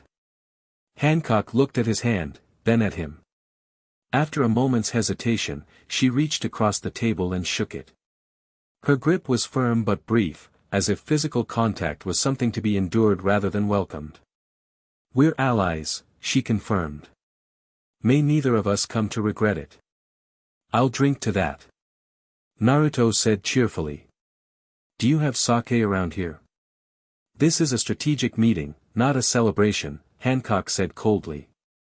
Come on, new alliances should be celebrated. Naruto looked around the table. Right? Sonia surprised everyone by nodding. He has a point, sister. The warriors could use something positive after today's attack. Hancock sighed. Fine. One toast. Then we discuss defensive strategies. Sake was brought, surprisingly good sake, Naruto noted. Everyone was given a small cup. Naruto raised his. To new allies and kicking marine ass. Kazuki and Sakura enthusiastically joined the toast. The Kuja sisters were more reserved, but they participated. Even Hancock took a small sip. Now, she said, setting down her cup, let's discuss how to prepare for their return. The meeting shifted to strategy. Maps were spread across the table. Naruto and Kazuki outlined their defensive capabilities. Hancock and her sisters detailed Amazon Lily's strengths and weaknesses. As the night wore on, the atmosphere gradually relaxed. Not friendly, exactly, but professional. Cooperative. It was well past midnight when they finally concluded. Plans were in place. Watches were set. Defensive positions were determined. The hour is late, Hancock said, gathering the maps. You may stay in the palace tonight. Separate rooms will be prepared. Thanks, Naruto said, genuinely surprised by the offer. That's generous of you. It's practical, she replied. Nothing more. Right. Naruto stretched, stifling a yawn. Practical. Servants showed Kazuki and Sakura to their rooms. Naruto made to follow, but Hancock's voice stopped him. Uzumaki. A word. He turned back. Her sisters had already left. It was just the two of them in the large room. What's up? He asked. Hancock stood by the window, moonlight illuminating her profile. Even after a day of fighting, she looked flawless. It was kind of annoying, actually. Why are you really doing this? She asked, not looking at him. And don't say it's because you help people. No one is that simple. Naruto walked over to stand beside her, keeping a respectful distance. I meant what I said. I help people because it's right. Because I can. Because someone helped me once when I had nothing. Who? The question seemed to surprise her as much as him. Naruto was quiet for a moment, memories washing over him. An old man named Iruka. Back in my original world. I was just a kid. Alone. Hated by everyone because of something I couldn't control. He was the first person who saw me as more than that. Who believed I could be something. Hancock turned to look at him. Your original world. What does that mean? It means I'm not from here. Naruto leaned against the wall. I woke up on a beach 5 years ago with no idea how I got here. Last thing I remember was a big battle back home. Then, poof, I'm in this world. Found the Chakra Chakra fruit, ate it, and the rest is history. She studied him, skepticism clear in her eyes. You expect me to believe you're from another world entirely? I don't expect you to believe anything, Naruto shrugged. It's the truth, that's all. I still don't know how it happened or if I can get back. After a while, I stopped trying to figure it out and just started living here. You speak of this so casually. What else can I do? Cry about it? I've never been good at feeling sorry for myself. Hancock was silent for a long moment. When she spoke again, her voice was different. Softer. I was a slave. Naruto's head snapped up. She wasn't looking at him again, her gaze fixed on the moon outside. My sisters and I were captured as children. Sold to the celestial dragons. We spent years in Mariehua. Her hands clenched on the windowsill. Years of being treated as less than human. As property. As toys. Naruto felt a cold anger settle in his stomach. The slaver's mark. On your back. Her eyes widened. How did you? I saw you protecting a child during the battle. Your shirt tore a bit in the back. Just for a second. Hancock's face hardened. If you tell anyone, I won't, Naruto said firmly. That's your story to tell or not tell. Not mine. She searched his face, looking for any sign of deception. Finding none, she continued. A man helped us escape. Fisher Tiger. He freed all the slaves in Mariehua during his raid. After that, we returned here. I became empress.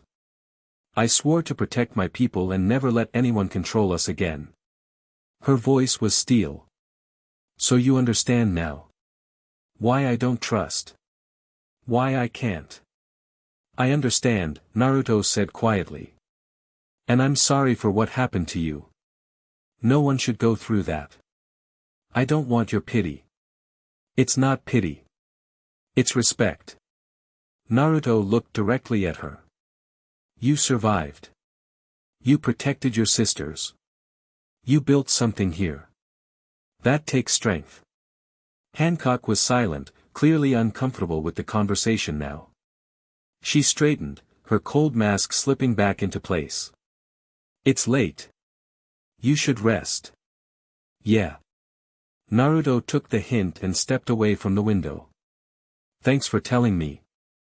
I know it wasn't easy. Don't mistake it for trust, Uzumaki. I shared this so you understand my position. Nothing more. Sure. Naruto headed for the door, then paused. For what it's worth, I'm not him. The man who hurt you. I'm not any of the men who hurt you. I don't expect you to believe that yet. But someday, you will. He left before she could respond. The corridor was dim, lit only by occasional lamps.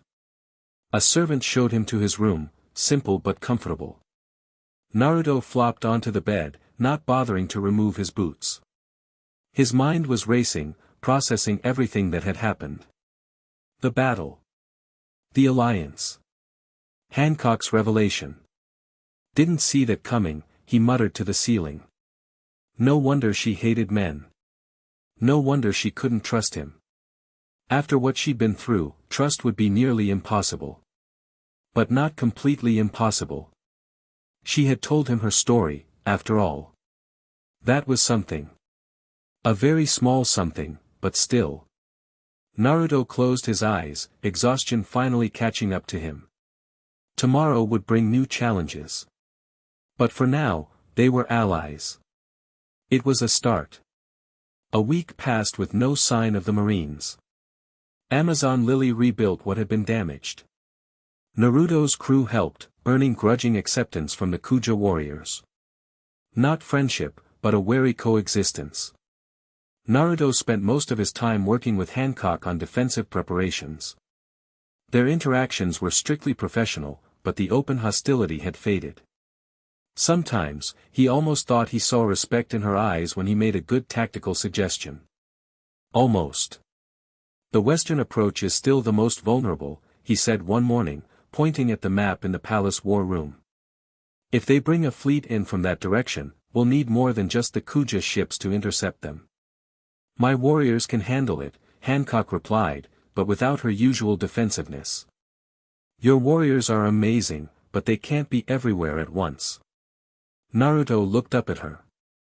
I have 3 ships from my fleet headed this way. They'll arrive tomorrow. We can position them on the western approach as a first line of defense. Hancock frowned. More men on my island. They'll stay on their ships, Naruto assured her. They know the rules. She studied the map, then nodded. Very well. But they remain in the harbor. No shore leave. Agreed. Naruto straightened. Now about the Akuja warrior burst into the room. Empress. A messenger bird from the lookout post. Marine ships approaching from the north. Hancock was instantly alert. How many? 10 battleships. And the warrior hesitated. The lead ship flies Admiral Kizaru's flag. Naruto's expression hardened. Yellow Monkey himself. This just got serious. Admiral Kizaru has no honor, Hancock said coldly. Unlike Fujitora, he will show no restraint. Yeah, I know. I fought him before. Naruto rolled up the map. Alert your warriors. I'll get my crew ready. They moved quickly. Within minutes, the island was mobilizing. Kuja warriors took defensive positions. The Maelstrom's crew prepared for battle. Messengers were sent to the outposts. Naruto stood on the palace balcony with Hancock, watching the northern horizon. The marine ships were visible now, massive hulking shapes on the water. 10 ships, he muttered. An admiral. Probably more vice admirals. They're not messing around this time. We are ready, Hancock said, but her voice lacked its usual confidence. Naruto glanced at her. They were serious about revoking your warlord status, huh? It appears so. Her expression was grim. This is an extermination force. They won't get past us, Naruto said firmly. We're stronger together, remember? Before she could respond, Kazuki joined them on the balcony. Captain, the Maelstrom is ready. But there's something off about those ships. What do you mean? Naruto asked. They're maintaining distance. No landing craft deployed. No attack formation. Kazuki handed him a spyglass. It's like they're waiting for something. Naruto looked through the spyglass. The marine ships were indeed holding position just outside the harbor. No obvious aggressive movements. A blockade? Hancock suggested. Maybe. Naruto lowered the spyglass. Or a distraction. The realization hit them both at the same time. The other shores. Hancock spun toward the door. If this is a diversion, explosions rocked the southern end of the island, proving her right. Moments later, a Kuja warrior ran in. Empress. Marines attacking from the south. They were hiding in the fog banks. Split up, Naruto said immediately. I'll take the south. You handle the north. Your sisters can cover east and west. For once, Hancock didn't argue about taking orders. She nodded sharply. Go. I'll join you when I can. Naruto created a shadow clone. This guy will stay with you. If you need me, just dispel him and I'll know instantly. He didn't wait for a response. He ran from the palace, heading south. More explosions echoed across the island. The ground shook beneath his feet. Naruto expanded his senses with observation haki as he ran. The southern beach was chaos, Marines landing in force, Kuja warriors fighting back. But something else caught his attention. A familiar presence. Kizaru, he muttered. The admiral wasn't with the northern fleet. He was already on the island, moving fast, faster than normal humans could track. And he was heading straight for the city. Change of plans. Naruto altered course, heading to intercept. He created a dozen shadow clones and sent them to help at the southern beach while he focused on the bigger threat. He found Kizaru in a plaza near the center of the city. The admiral was standing casually, hands in pockets, as terrified Kuja civilians fled around him.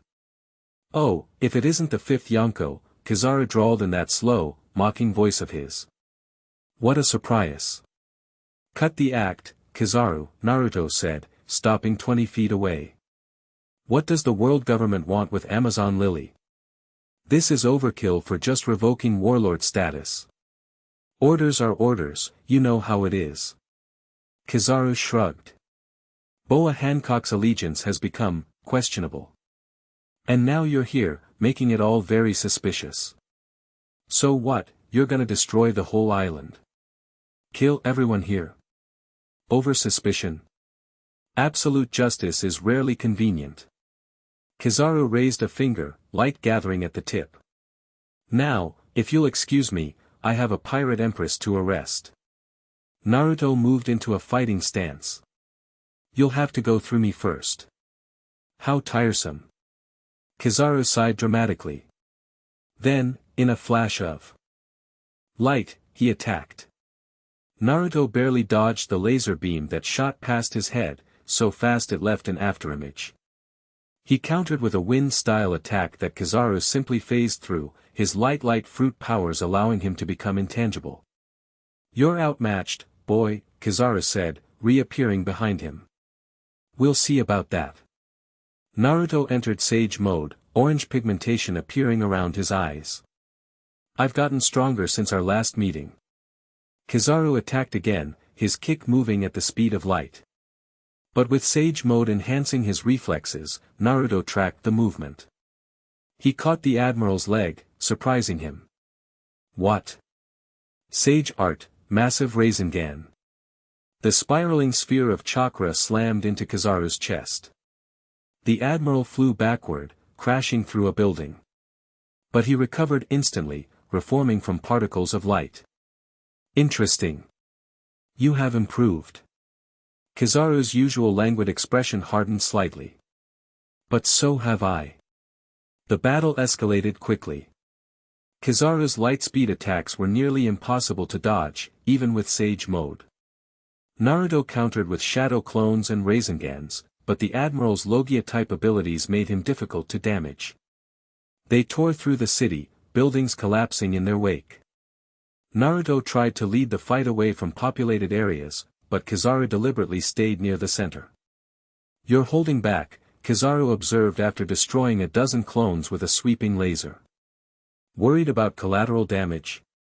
How noble. And you're targeting civilians, Naruto shot back. How typical. Kizaru shrugged. Pirate sympathizers are hardly innocent. That made Naruto's blood boil.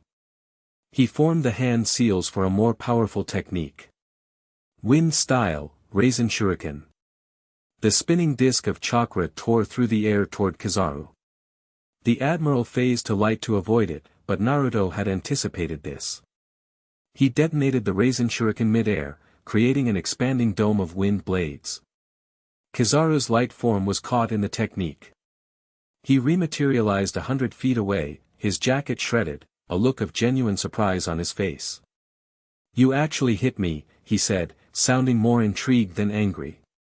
The Chakra fruit truly is fascinating. I can see why the world government is so interested in it. What? Naruto frowned. What does my devil fruit have to do with this? Before Kizaru could answer, a new voice interrupted. Slave arrow. A barrage of heart-shaped arrows rained down on Kizaru. The Admiral dodged most of them, but one caught his sleeve, turning the fabric to stone. Hancock landed beside Naruto, her expression fierce. This is my city, Admiral. You are not welcome here. Boa Hancock. Kizaru's lazy smile returned. The woman of the hour. How convenient that you've joined us. You okay? Naruto asked her quietly. The Northern Fleet was a distraction, she replied. My sisters are handling it. The real attack is here. Yeah, I figured that out. Naruto created more shadow clones. We need to take this fight away from the city. Hancock nodded. Follow my lead. She launched forward, her movements a blur of speed and precision. Perfume femur.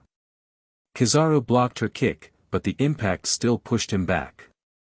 Naruto's clones attacked from all sides, forcing the admiral to defend multiple angles. Together, they gradually pushed the battle toward the eastern shore, away from the populated areas. Kizaru seemed content to let them, almost as if he was testing their capabilities rather than fighting seriously. That made Naruto uneasy. Kizaru wasn't known for restraint. They reached the eastern beach. Open space, no buildings. Perfect for an all-out fight.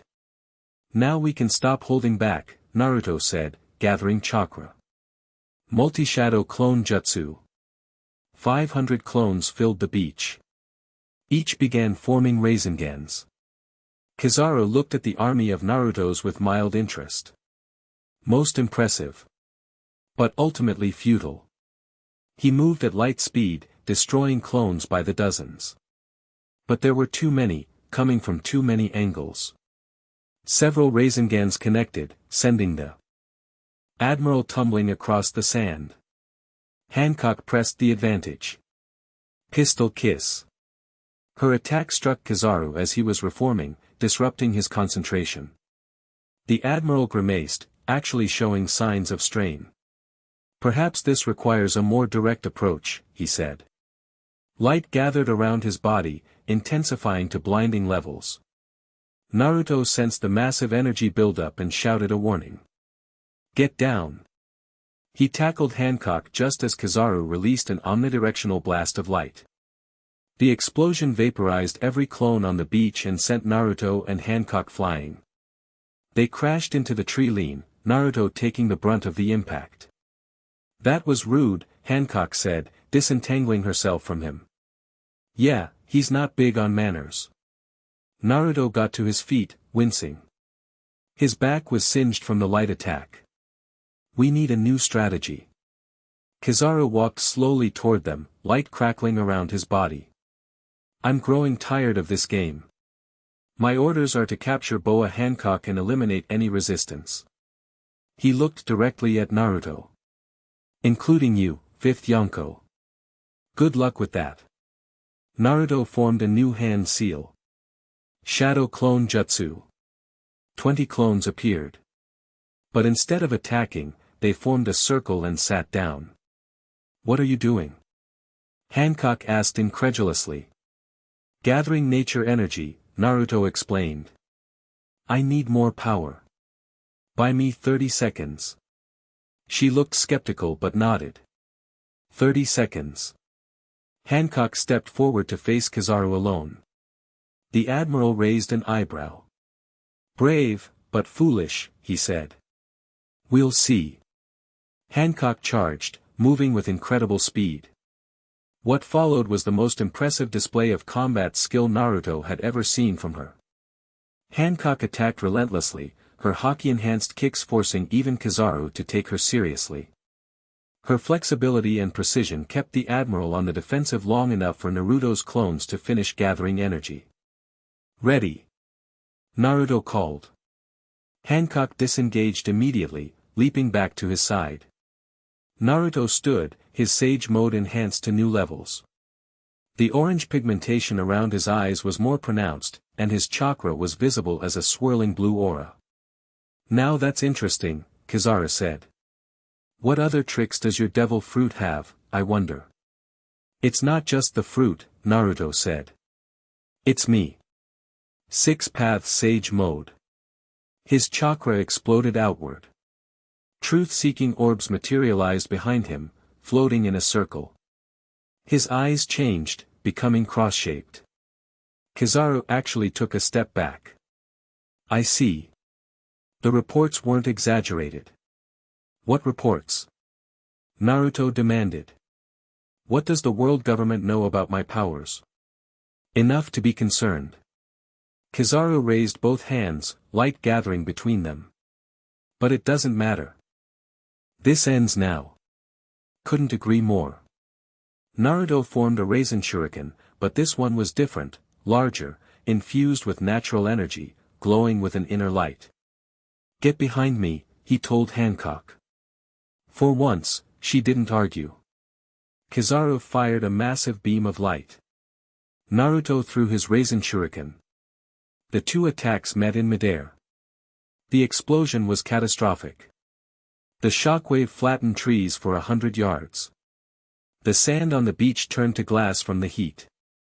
Naruto created a chakra barrier to protect himself and Hancock from the blast. When the light faded, Kizaru was still standing, but his uniform was tattered and blood trickled from a cut on his forehead. His usual lazy expression was gone, replaced by something harder. "The world government was right to be cautious about you," he said. "Your powers are problematic. Why do you keep talking about my powers?" Naruto demanded. "What's going on, Kizaru? Wouldn't you like to know?" The admiral smiled thinly. "Perhaps you should ask your new ally about the interest in mythical devil fruits. She was a warlord, after all. She knows things." Naruto glanced at Hancock, who looked genuinely confused. "Enough games," she said. "Why is the world government targeting Amazon Lily?" "Simple," Kizaru replied. "You're harboring a threat." "Him?" He nodded toward Naruto. "The fifth Yonko. The man who ate the mythical Chakra Chakra fruit. One of the ancient weapons, according to some theories." "Ancient weapon?" Naruto frowned. "What are you talking about?" Kizaru smiled again. "So many questions. But I'm afraid our time is up." He raised his hand to his ear, activating what looked like a communication device. "This is Admiral Kizaru. Target is confirmed. Proceed with extraction." "Extraction?" Hancock repeated. "What?" A massive shadow fell over the beach. They looked up to see a marine battleship directly overhead, somehow floating in the air. Cables descended from the ship like metallic tentacles. "New technology," Kizaru explained. "Quite impressive, isn't it? Dr. Vegapunk's latest creation." The cables shot toward them with unnatural speed. "Look out!" Naruto pushed Hancock aside as a cable wrapped around his leg. More cables followed, ensnaring his arms before he could form hand seals. "Naruto!" Hancock called, dodging cables of her own. "I'm fine." He struggled against the restraints. "Just stay back." "I don't think so," Kizaru said, appearing beside Hancock in a flash of light. Before she could react, he struck her with a light-enhanced kick that sent her crashing into the trees. "Hancock!" Naruto's anger surged. His chakra intensified, burning through several cables. But more replaced them, these glowing with a strange blue energy. "Sea stone infused," Kizaru explained casually. "Designed specifically for devil fruit users like yourself. The world government has been preparing for this for some time." The cables tightened, pulling Naruto upward toward the ship. He struggled harder, but the sea stone was working, draining his energy. Even his sage mode was weakening. "Why me?" Naruto demanded. "What does the world government want with my devil fruit?" Kizaru watched him being lifted toward the ship. "The Chakra Chakra fruit is special, even among mythical Zoans. The ability to manipulate energy in its raw form, to create physical manifestations of power. The world government has been searching for it for centuries. And now you want to, what, study me? Dissect me? Nothing so crude." Kizaru smiled. "Think of it as, recruitment. Forcible recruitment." Naruto was halfway to the ship now, still struggling. His vision was starting to blur from the sea stone's effects. "My crew will come for me," he warned. "I'm counting on it," Kizaru replied. "It will make an excellent trap."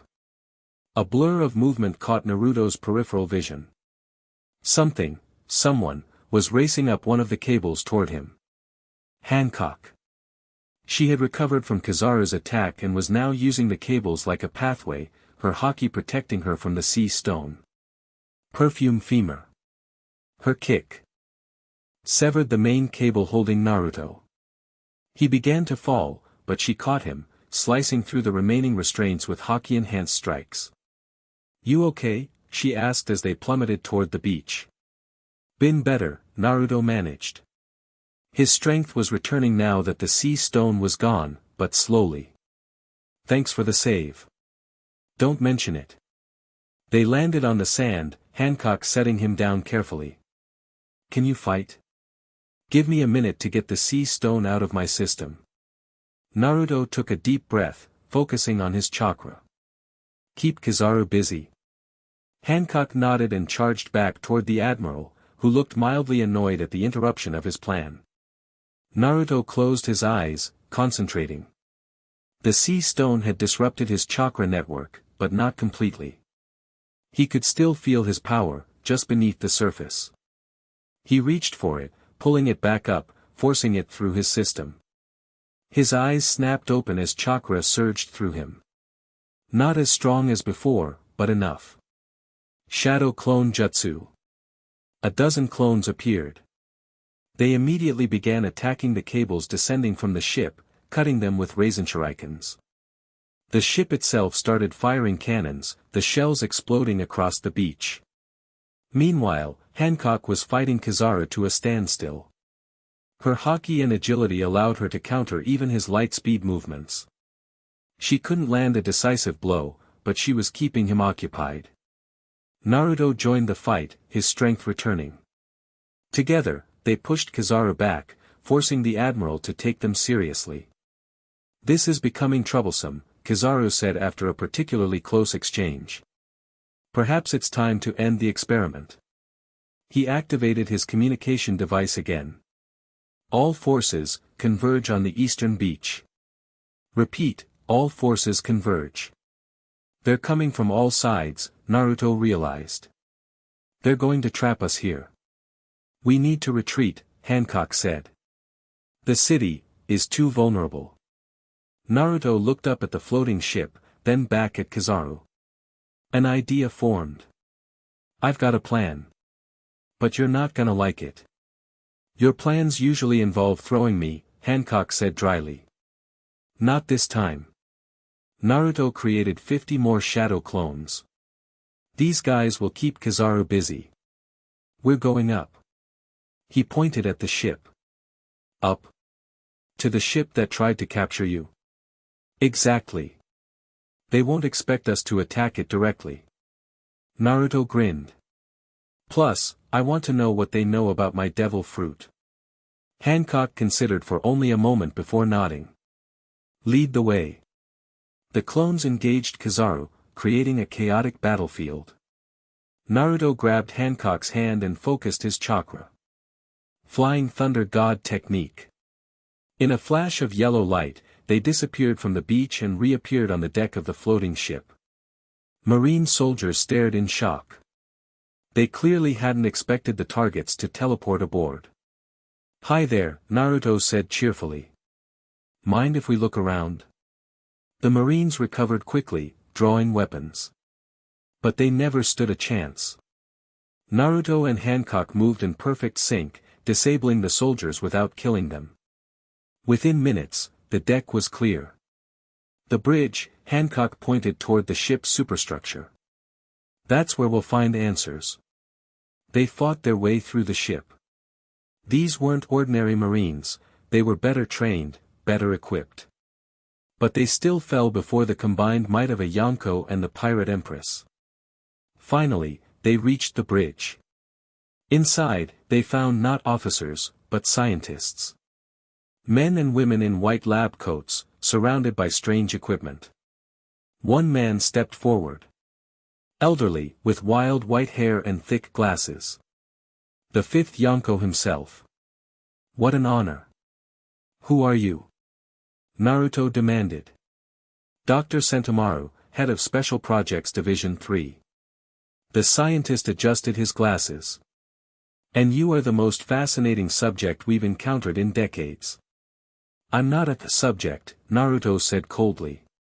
"What's all this about? Why is the world government so interested in my devil fruit?" The scientist smiled. "It's not just a devil fruit. It's a key. A key to what? To understanding the Void Century, of course. Sentomaru gestured to the equipment around him. The Chakra Chakra fruit is mentioned in ancient texts as a power wielded by the creators of the ancient weapons. We've been searching for it for generations. And now you want to, what, study me? Turn me into a weapon? Precisely. The scientist's smile widened. Imagine the possibilities. A power that can create physical manifestations of energy, that can multiply its user, that can bend the elements themselves. With such power, the world government could ensure peace for all time. You mean control, Hancock said coldly. Tyranny. Order, Sentomaru corrected. Structure. An end to the chaotic age of pirates. Naruto stepped forward. Not gonna happen. And we're leaving now. I think not. The scientist pressed a button on the console beside him. The ship shuddered. Metal shutters slammed over the windows. The air filled with a strange mist. Sea stone vapor, Sentomaru explained. Newly developed. It won't incapacitate you immediately, but it will weaken you gradually. Long enough for Admiral Kizaru to join us. Naruto felt his strength beginning to ebb. Beside him, Hancock seemed unaffected, her haki was protecting her. You okay? She asked quietly. I will be. Naruto formed a hand seal. Wind style, vacuum sphere. The jutsu created a swirling vortex that sucked the sea stone vapor toward the ceiling vents, clearing the air. The scientists scrambled for cover as equipment was lifted and thrown about. Grab anything that looks like research, Naruto told Hancock. We need to know what they know about my fruit. She nodded, moving to the consoles. The scientists didn't try to stop her, they weren't fighters. Hancock quickly gathered papers and a small data drive. Time to go, Naruto said. This ship is too well equipped for containing devil fruit users. We need to. The bridge door exploded inward. Admiral Kizaru stepped through, his expression no longer lazy or amused. He was angry. That was unwise, he said. Very unwise. Yeah, we get that a lot. Naruto created 3 shadow clones. Ready for round 2? Kizaru's response was a blinding beam of light that destroyed the clones instantly and tore a hole in the ship's hull. Alarms blared. The ship began to tilt. You're damaging your own vessel, Hancock noted. Desperate? Expendable, Kizaru replied. Like so many things. The ship lurched again. The hole in the hull expanded as the air pressure differential tore at the weakened metal. Wind howled through the bridge. This whole ship is going down, Naruto realized. He doesn't care about the research anymore. He just wants to capture us. Then we need to leave. Hancock grabbed his arm. Now. Naruto nodded. But before he could teleport them away, Kizaru appeared between them in a flash of light. No more tricks, the Admiral said, grabbing Naruto's throat. You're coming with me. Like hell I am. Naruto's eyes blazed with renewed Sage Mode energy. Rasengan. The spiraling sphere of chakra formed in his hand and slammed into Kizaru's chest. The Admiral flew backward, crashing through equipment. The ship tilted further. They were definitely going down. Hold on to me, Naruto told Hancock. We're jumping. The research, we've got enough. He glanced at the papers clutched in her hand. That'll have to do. Hancock hesitated, then nodded. She moved close, one arm going around his waist. Kizaru was already recovering, light gathering around his hands. You won't escape. Watch us, Naruto said. He formed a Rasen shuriken in his free hand and hurled it at the floor between them and Kizaru. The technique tore through the ship's deck, creating a massive hole. Naruto and Hancock fell through it, plummeting toward the ocean far below. Now what? Hancock shouted over the wind. Now this. Naruto focused his chakra, summoning a massive toad in midair beneath them. Hang on. They landed on the toad's broad back. The summon adjusted its descent, turning a deadly fall into a controlled dive. They hit the water with a massive splash but remained afloat, the toad's powerful legs paddling. Swim for the island. Naruto directed the toad. Above them, the marine ship was listing badly, beginning to fall from the sky. Kizaru appeared at the edge of the hole, watching them escape. He made no move to pursue. He's letting us go, Hancock observed. Why? Because he got what he wanted, Naruto said grimly. Information. Confirmation that my devil fruit is what they thought it was. But we have their research. Some of it. Naruto looked at the papers she held. But I bet that's not all of it. And now they know for sure what I'm capable of. That's valuable information for them. The toad reached Amazon Lily's shore. They dismounted, and Naruto dismissed the summon with a nod of thanks. We need to regroup, Hancock said. The other beaches are under control. Naruto closed his eyes, accessing the memories of his clones spread across the island. The Marines are retreating. Kizaru must have recalled them. Hancock looked up at the falling ship, now a distant shape in the sky. This was never about capturing me or destroying Amazon Lily. No, Naruto agreed. It was about me. About my devil fruit. He looked at the papers in her hand. Let's see what we've got. They spread the documents on a flat rock. Most were technical diagrams of equipment designed to contain devil fruit users. But one page caught Naruto's eye, an ancient text, partially translated. The one who consumes the fruit of chakra shall command the power of creation itself, he read aloud. A power born of the void century, sealed away lest it awaken that which sleeps beneath the waves. What does that mean? Hancock asked. I have no idea. Naruto stared at the text. But it explains why they're so interested in me. They think my devil fruit is connected to something from the void century. Something powerful. The ancient weapons, Hancock said quietly. Poseidon, Pluton, Uranus. There are legends that a fourth existed. And they think that's me. Or my fruit. Naruto ran a hand through his hair. Great. Just what I needed. The world government thinking I'm some kind of ancient superweapon. This changes things, Hancock said. If the world government is targeting you specifically, then our alliance is even more important. Because we're stronger together, Naruto said. Yes. She met his eyes. And because I may need a Yonko's protection as much as you need a former warlord's knowledge. Naruto grinned. Look at us, being all strategic and stuff. Despite everything, a small smile tugged at Hancock's lips. Indeed.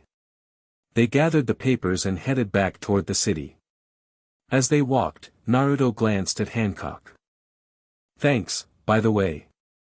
For what? For saving me from those cables. You didn't have to do that. We're allies, she said simply. It was practical. Right. Naruto grinned. Practical. Seems to be your favorite word. Don't push your luck, Uzumaki. But her tone lacked the hostility of their earlier interactions. Progress. Slow, but real. The mood in the palace war room was tense. Hancock, her sisters, Naruto, and his officers were gathered around the table, reviewing the aftermath of the attack. Minimal casualties, Marigold reported. 23 warriors wounded, none critical. Damage to the city is moderate, mostly from your fight with Kizaru. She gave Naruto a pointed look. Sorry about that, he said. Kizaru doesn't do subtle. What matters is that we survived, Sandersonia said. And we captured some of their equipment in the process. The research team is examining it now. Speaking of research. Naruto placed the papers they'd taken from the marine ship on the table. This is what the world government knows about my devil fruit. Or at least, what they think they know. Kazuki examined the documents. Ancient weapons. Void century. Captain, this is big. I know. Naruto's expression was serious. It means the Marines aren't going to stop coming for me. Or for anyone associated with me. Including Amazon Lily, Hancock said. Exactly. Naruto looked around the table. So we need to be ready. We need better communication, better coordination between our forces. And better intelligence, Hancock added. We need to know what the world government is planning next. I might be able to help with that. All eyes turned to Sakura. My cousin works on a marine supply ship. Not a fighter, just logistics. But he hears things. I could reach out, carefully. Good, Naruto nodded. Anyone else have contacts we can use? I know someone in the Revolutionary Army, Marigold said quietly. Everyone looked at her in surprise. We've exchanged information in the past. Nothing too sensitive, but they monitor marine movements. That's perfect, Naruto said. Between revolutionary intel and Sakura's cousin, we might get enough warning next time. Assuming there is a next time, Sandersonia pointed out. Kizaru took heavy damage today. The world government might reconsider. They won't, Hancock said firmly. Not if they believe what those papers suggest. If they think Naruto's devil fruit is connected to an ancient weapon, they'll never stop coming. The room fell silent as everyone absorbed the implications. So what's our move? Kazuki finally asked. We prepare, Naruto said. We strengthen our defenses. We gather information. And a commotion outside interrupted him. A Kuja warrior burst into the room. Empress. We've captured a spy. Everyone was instantly alert. What spy? Hancock demanded. A woman claiming to be a refugee. She was caught sending a message to a marine ship. The warrior's voice lowered. She had detailed maps of our defenses. Bring her in, Hancock ordered. The warrior left, returning moments later with two others who dragged a woman between them. She was small, with mousy brown hair and terrified eyes. Not at all what Naruto expected from a spy. You were caught sending information to the Marines, Hancock said coldly. Explain yourself. The woman trembled. Please. I had no choice. They have my daughter. Convenient excuse, Sandersonia said. It's the truth, the woman cried. Admiral Kizaru himself came to my village. He said if I helped them, they would release her. She's only 6. Naruto studied her with Sage Mode active. He could sense her emotional state, the rhythm of her heart. She's telling the truth. At least, she believes she is. Hancock glanced at him, then back at the woman. What information were you sending? Troop movements. Defensive positions. The woman's voice cracked. And, information about him. She nodded toward Naruto. Me? Naruto frowned. What about me? Your abilities. Your movements. Who you talk to. They're especially interested in when you use your shadow copies. Shadow clones, Naruto corrected automatically. Why would they care specifically about that? The woman shook her head. I don't know. They just told me to report everything. Please, I had no choice. Hancock's expression softened slightly. What is your daughter's name? Mina. She has dark hair and blue eyes, like her father. Tears streamed down the woman's face. They took her 3 weeks ago, right before the first marine attack. 3 weeks, Naruto repeated. They've been planning this for a while. Hancock stood. Take her to a secure room. Not the prison, somewhere comfortable. Post guards. The warriors led the woman away. When she was gone, Hancock turned to the others. What do we make of this? It's a trap, Sandersonia said immediately. They're using the child as bait. Probably, Naruto agreed. But that doesn't mean the child isn't real or actually in danger. What are you suggesting? Hancock asked. That we rescue this girl based on a spy's word. I'm suggesting we verify her story, then decide. Naruto looked at Hancock. We can't just leave a kid in marine custody if her only crime is having a mother they could manipulate. Hancock was quiet for a moment, her expression unreadable. Then she nodded. Agreed. But verification first. I can help with that, Sakura said. If I contact my cousin now, he might be able to confirm if they're holding a child. Do it, Hancock ordered. And have our scouts check the woman's story about her village. As the meeting broke up to implement these orders, Hancock pulled Naruto aside. You believed her immediately, she observed. Why? Sage mode lets me sense emotions, intentions. She was terrified, but not deceptive. Naruto shrugged. Plus, I know how far people will go to protect someone they love. Hancock studied him. You're too trusting. Maybe. Or maybe I just understand what it's like to be used as a weapon. His voice softened. Like you understand what it's like to be treated as a thing rather than a person. Her eyes widened slightly at the comparison. Before she could respond, Kazuki approached. Captain, we've got a problem. One of our scout ships just reported in. There's a Blackbeard pirate vessel lurking at the edge of the calm belt. Blackbeard? Naruto's expression darkened. What does he want? Unknown. But they're keeping their distance, just observing. Just like the Marines were before they attacked, Hancock said. Naruto nodded grimly. Great. First the Marines, now Blackbeard. Anyone else want to drop by? Maybe Kaido can join the party. Don't tempt fate, Kazuki warned. What should we do about Blackbeard? Nothing, for now, Naruto decided. Let them watch. But double the patrols and keep me updated on any movement. Aye, Captain.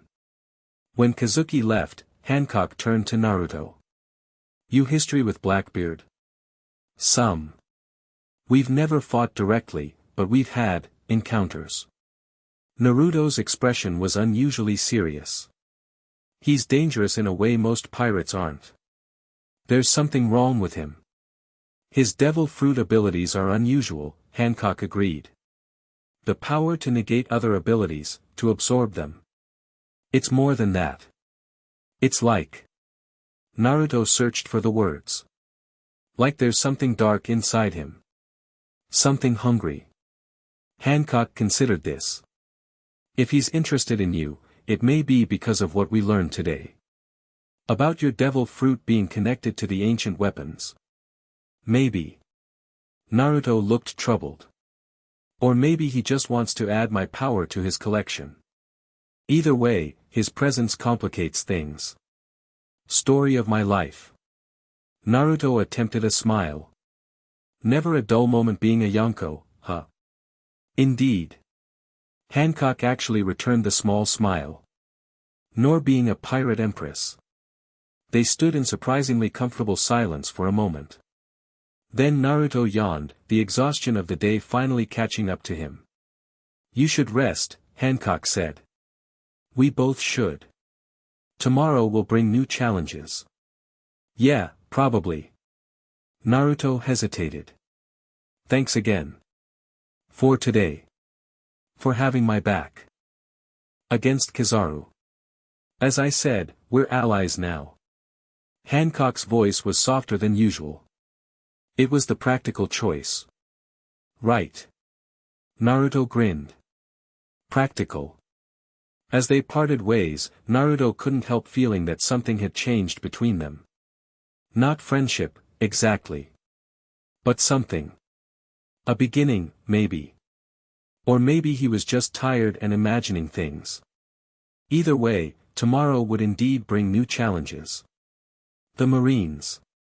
Blackbeard. The mystery of his devil fruit and its connection to the ancient weapons.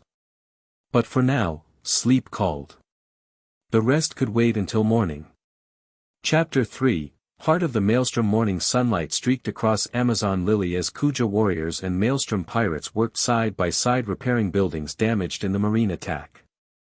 The awkward tension from their first days together had evolved into something resembling camaraderie, not quite friendship, but mutual respect. Naruto hammered another nail into place, securing a wooden beam for a house near the market square. He'd insisted on helping personally rather than just sending clones. Seemed like the right thing to do. "You're surprisingly good at that," Sandersonia observed, walking past with a load of lumber. "Spent a year working construction after I first arrived in this world." Naruto wiped sweat from his forehead. "Had to eat somehow before I became a big-shot pirate." She looked genuinely surprised. "I assumed you immediately started, whatever it is you do. Making shadow copies and fighting." "Nah. When I first got here, I was just a weird kid with strange abilities." Naruto laughed. "Nobody was looking to make me a captain, let alone a Yonko. Yet here you are. Yet here I am." Naruto hammered in another nail. "How's your sister this morning?" "I haven't seen her." "Which one?" Sandersonia asked with a raised eyebrow. "The grumpy one who keeps threatening to turn me to stone." Sandersonia almost smiled. "She's meeting with the Elder Council. Your presence here has caused complications in our governance." "Yeah, I bet. The whole no men allowed rule is pretty shot at this point." "Not shot. Amended." Sandersonia handed a board to a Kuja warrior. "For the first time in centuries, the law now includes an exception. Let me guess, except for the annoying blonde Yonko and his crew." "Something like that." This time she did smile. Though annoying wasn't the official wording. Naruto grinned. Progress. They worked in comfortable silence for a while. Around them, the city was coming back to life. Markets reopened. Children played in the streets. If not for the construction crews, you'd never know there had been a battle just days before. "Your people are resilient," Naruto observed. "We've had to be." Sandersonia's expression sobered. "For generations, the outside world has been a threat to Amazon Lily. Men especially." Naruto thought of what Hancock had told him about their time as slaves. "I know why you three distrust outsiders. But the rest of the island seems to share it pretty strongly. Because we've taught them to." Sandersonia secured a support beam. "For their protection.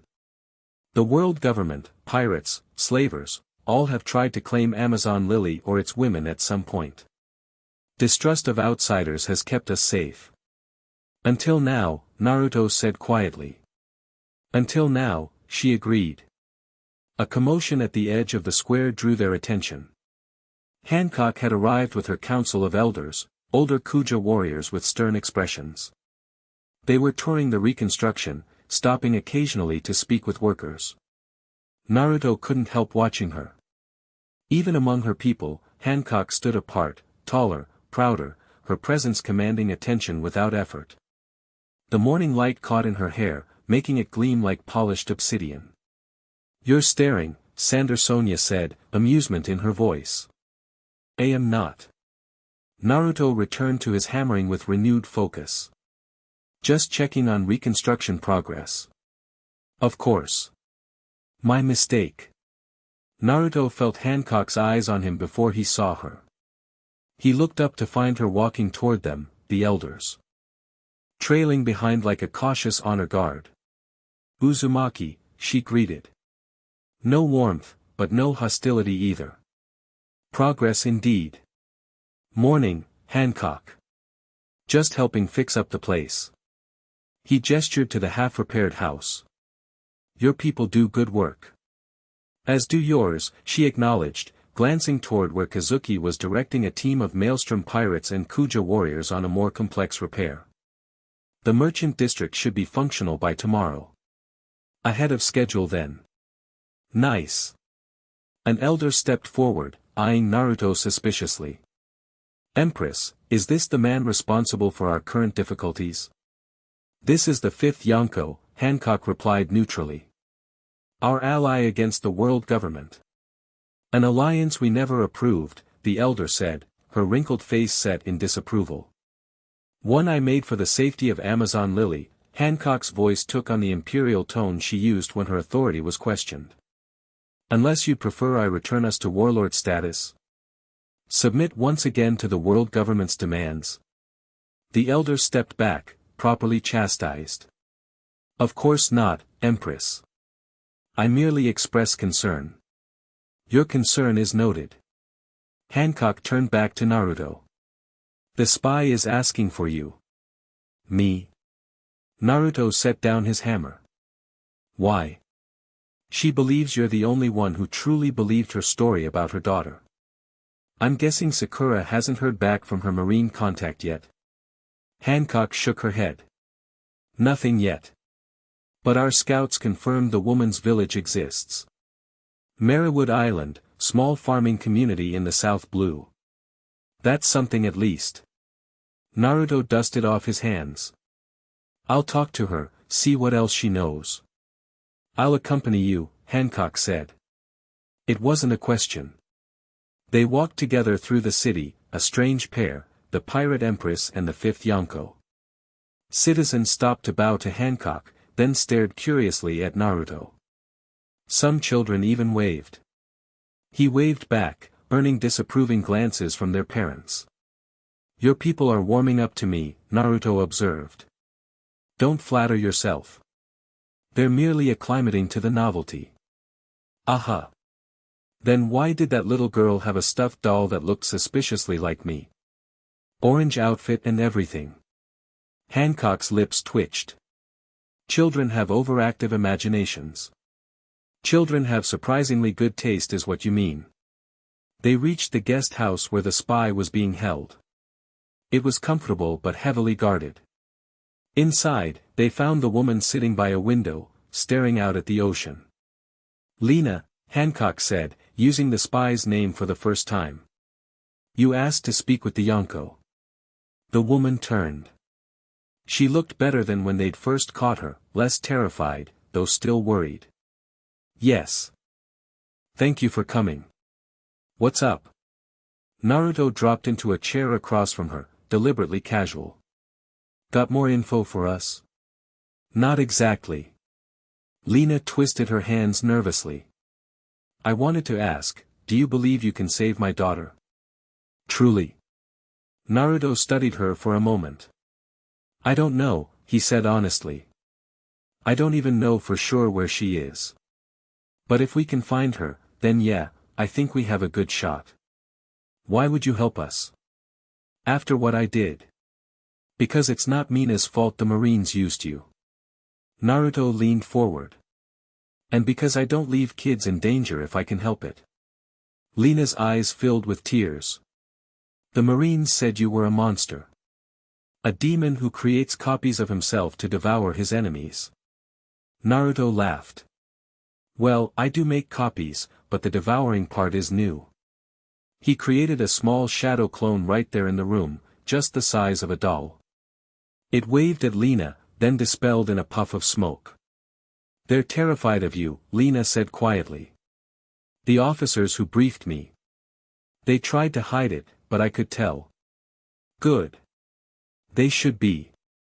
Hancock spoke for the first time since entering. Fear is sometimes the only deterrent against those with power. Is that why you agreed to help look for my daughter? To frighten the Marines? No, Naruto answered before Hancock could. We're helping because it's the right thing to do. Hancock gave him a look that suggested this was a naive perspective, but she didn't contradict him. Lena, Naruto continued. Is there anything else you can tell us about where they might be keeping Mina? Anything the Marines let slip? She shook her head. Only that she was comfortable and would remain so as long as I cooperated. But her voice dropped. One of the messengers who collected my reports mentioned a base called Whitecap. Said they'd be returning to Whitecap after the meeting. Whitecap base. Hancock exchanged a glance with Naruto. That's a marine research facility in the North Blue. Officially, it doesn't exist. How do you know about it then? Naruto asked. I was a warlord. We were occasionally briefed on sensitive installations. Hancock's expression hardened. It's where they develop weapons. Specialized weapons for dealing with devil fruit users. Like the cables they tried to use on me, Naruto realized. And those sea stone vapor dispersal systems. Precisely. Then that's where Mina must be, Lena said, a desperate hope in her voice. Maybe. Naruto stood. We'll look into it. Just hang tight, okay? We're not giving up on her. Outside, walking back through the city, Naruto glanced at Hancock. You know where this place is? I know approximately. It's on a remote island with perpetual snowfall, hence the name. And you think the kid might really be there? Hancock was quiet for a moment. If they're using the child as bait, keeping her where they're developing weapons to use against you would be logical. So it's probably a trap. Almost certainly. Naruto grinned. Perfect. I love springing traps. You can't seriously be considering going to rescue her. Of course I am. Naruto looked at Hancock. And I'm betting part of you wants to help too. Her expression remained neutral. What makes you think that? Because under all that Ice Queen Pirate Empress stuff, you care about people. Especially those who can't defend themselves. Don't presume to know me, Uzumaki. Am I wrong? Hancock didn't answer immediately. They had reached the palace steps. She paused, looking out over her island. My priority is protecting Amazon Lily. I won't jeopardize that for a rescue mission that might be a trap. That's not a no, Naruto pointed out. Before she could respond, a Kuja warrior ran up, slightly out of breath. Empress. A messenger from the 5th Yonko's ship requests his presence immediately. They've received urgent news. Naruto frowned. Let's go. They hurried to the harbor where the maelstrom was docked. Sakura was waiting on the deck, her expression grim. What's wrong? Naruto asked as he jumped aboard. My cousin came through. He couldn't talk long, but he confirmed that a child matching Mina's description is being held at a marine facility. Sakura glanced at Hancock, who had followed Naruto onto the ship. He also said there's unusual activity among the higher ranks. Some kind of special operation focused on Amazon Lily. They're coming back, Hancock said. It wasn't a question. Looks like it. But that's not all. Sakura handed Naruto a sheet of paper. One of our scout ships spotted this 3 hours ago. The paper contained a rough sketch of a familiar pirate flag, a skull with a strange beard configuration and 3 slashes through one eye.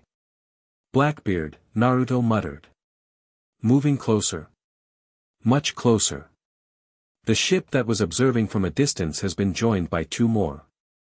And our lookouts report a 4th approaching from the west. Sakura's voice lowered. His flagship, Captain. So Teach himself is coming. Naruto's expression darkened. 2 days after Kizaru attacks searching for information about my devil fruit's connection to ancient weapons, Blackbeard shows up in force. That's not a coincidence. What do you suggest? Hancock asked. We need to talk strategy. Both for Blackbeard and for this Whitecap base.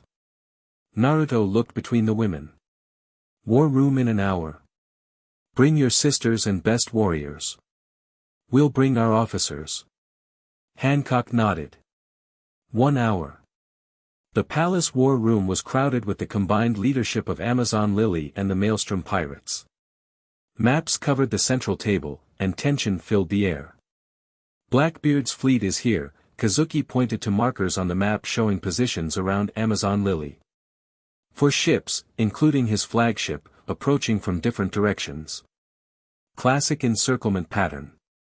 Meanwhile, Naruto continued, we have credible intelligence that the Marines are planning another operation against us, possibly while we're distracted with Blackbeard. And somewhere in the middle of all this, Sonia added, is a child being held at a secret Marine base as bait. Seems like our enemies are cooperating better than most allies, Marigold observed dryly. I don't think they're actively working together, Naruto said. More like they both want the same thing, me, or more specifically, my devil fruit power. Which means, Hancock said, that Amazon Lily is caught in the crossfire simply by association. The room fell silent as everyone absorbed the situation. We have 3 problems, Naruto finally said. Blackbeard, the Marines, and the kidnapped girl. We need to address all 3. With what resources? An elder Kuja warrior asked. We cannot fight both Blackbeard and the Marines while also mounting a rescue mission. We don't fight both at once, Naruto said. We prioritize. He turned to Hancock. This is your island. What comes first? She looked surprised by the deference, but quickly recovered. Blackbeard is the immediate threat. He's already here, and unlike the Marines, he has no code of conduct. His crew is known for their brutality. Agreed. Naruto nodded. So we deal with Blackbeard first. Hard and fast, before his fleet can fully assemble. And the Marines? Kazuki asked.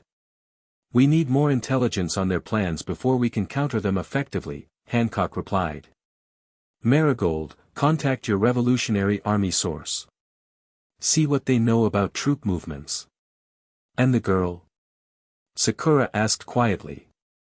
Naruto and Hancock exchanged glances. Something passed between them, an unspoken communication. I'll handle that, Naruto said finally. A small team.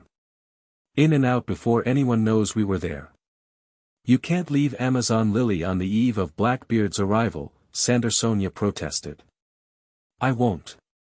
Naruto created a shadow clone beside him, perfect in every detail. He will. The clone grinned and gave a thumbs up. Boss's memories, boss's skills, 100% ready for a rescue mission. You trust something that important to a copy? Hancock asked skeptically. My shadow clones aren't just copies, Naruto explained. They're me, same thoughts, same abilities, same determination. The only difference is they dispel if they take too much damage. But this guy can handle a stealth mission. Hancock still looked unconvinced. And if he fails? If he dispels before finding the child? Then I make more. I send them until we succeed. Naruto's voice was firm. I don't give up. That's my ninja way. Something in his tone must have convinced her, because Hancock nodded. Very well. The clone goes after the girl. We focus on Blackbeard. Exactly. Now, for Blackbeard, I suggest we don't wait for him to surround the island. Naruto pointed to the map. We take the fight to him, intercept his ships before they can coordinate. A bold strategy, Kazuki said approvingly. 3 fast strike teams could hit their vessels simultaneously, disrupt their formation. That's what I'm thinking. The Maelstrom takes the flagship. Naruto looked at Hancock. If you're willing, the Kuja pirates take the other ships. Dividing our forces is risky, Marigold cautioned. Waiting for Blackbeard to attack on his terms is riskier, Naruto countered. Trust me, I've seen how he operates. He expects people to be afraid, to huddle behind walls and wait for him. He doesn't expect a direct offensive. The debate continued, strategies refined, contingencies planned. Through it all, Naruto noticed Hancock watching him with an intensity that wasn't there before. Evaluating him not just as an ally, but as a leader. As an equal. When the meeting concluded, people filed out to prepare for the coming confrontation. Naruto stayed behind, studying the map, his clone beside him. "You'll need a small team," he told his clone. 2, maybe 3 people. Fast and stealthy. Already thinking about it, the clone replied. Sakura for navigation, Taro for his lock-breaking skills. Good choices. Naruto traced the route to the North Blue on the map. "You'll need to, I'll accompany them." Both Naruto and his clone looked up in surprise. Hancock stood in the doorway, her sisters just behind her, looking equally shocked. "You'll what now?" Naruto blinked. "I'll accompany your clone to this marine base." Hancock walked forward, her posture leaving no room for argument. "I know its approximate location. And as a former warlord, I know marine protocols that might prove useful." "Sister," Sandersonia protested, "your place is here, defending Amazon Lily." "Amazon Lily has you two to lead its defense," Hancock replied without looking back. "And the 5th Yonko will be here as well." She fixed Naruto with a steady gaze. "Unless you doubt my combat abilities?" "Definitely not," Naruto said quickly. "You're incredible in a fight. I just didn't expect you'd want to help with the rescue mission." "The child is being used because of your connection to Amazon Lily," Hancock said. "That makes her welfare partially my responsibility." Naruto grinned. "So you do care." "I care about not allowing the Marines to use innocent children as pawns," she corrected coldly. "Don't mistake practical considerations for sentiment." "Right. Practical." Naruto's grin widened. "Well, I'm not gonna argue with having the Pirate Empress on the rescue team." "You're in." The clone looked between them. "This is gonna be fun. When do we leave?" "Tonight," Hancock said before Naruto could answer. "Under cover of darkness.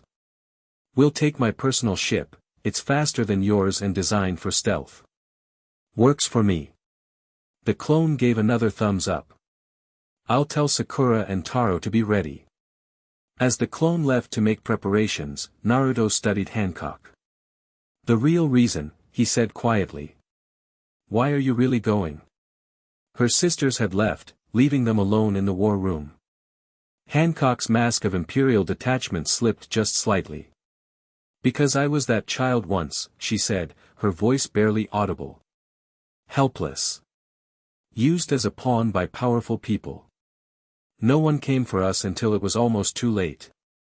The admission hung in the air between them, raw and honest. "Thank you," Naruto said simply. "For telling me the truth. Don't make me regret it."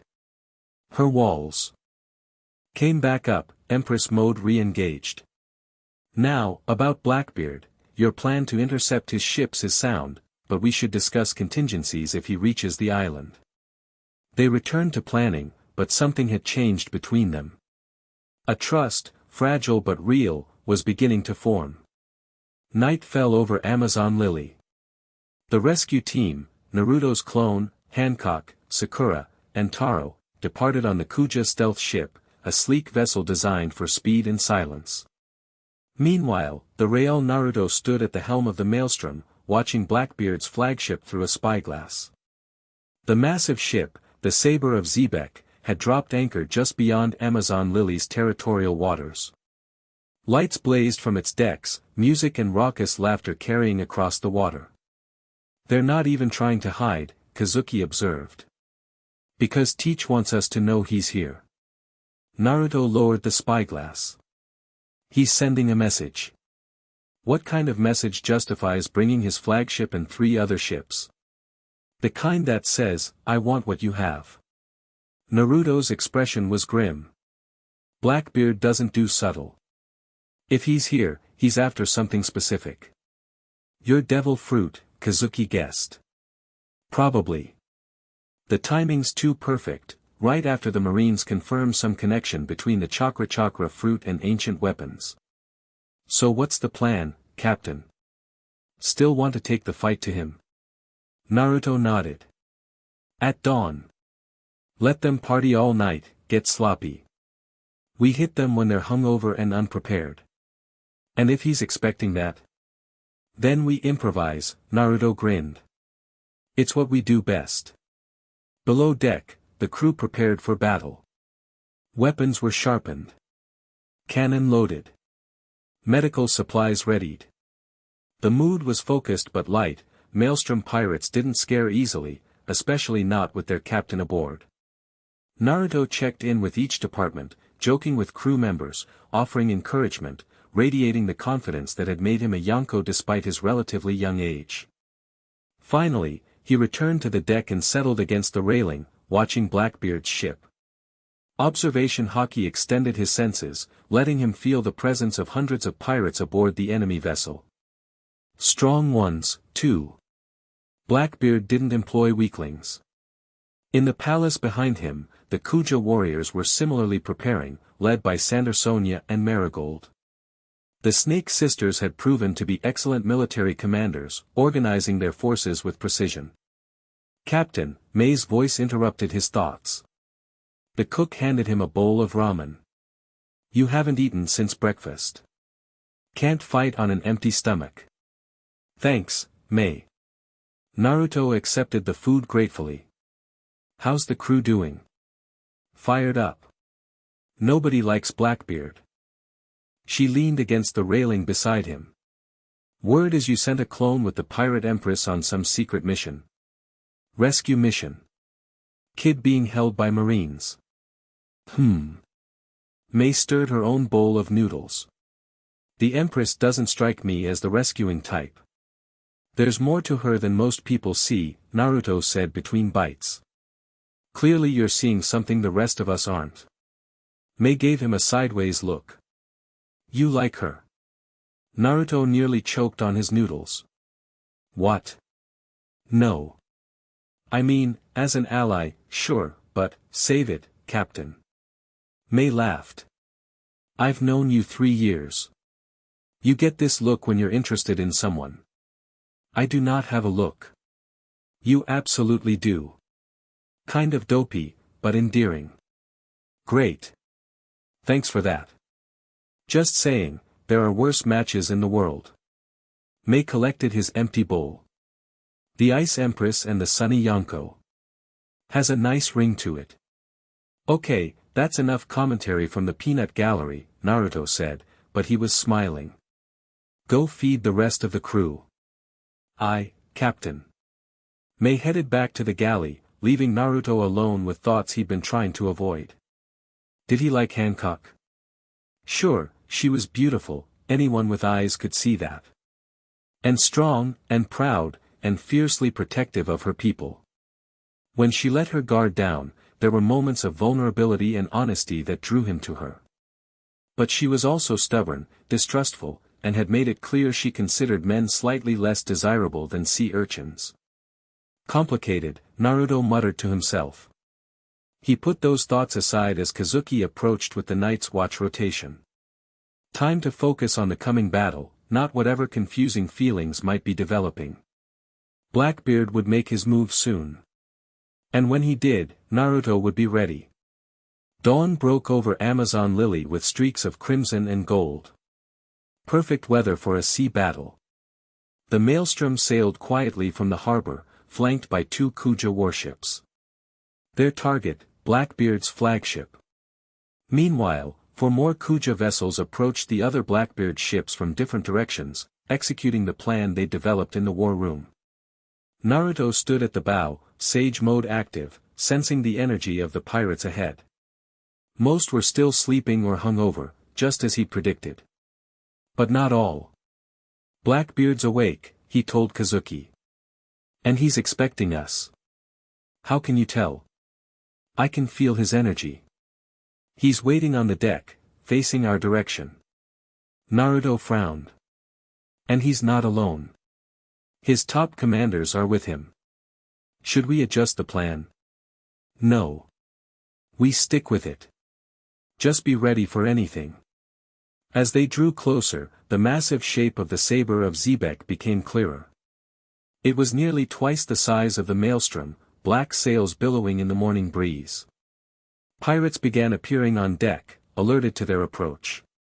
And there at the bow, exactly as Naruto had sensed, stood Marshal Teach, Blackbeard himself.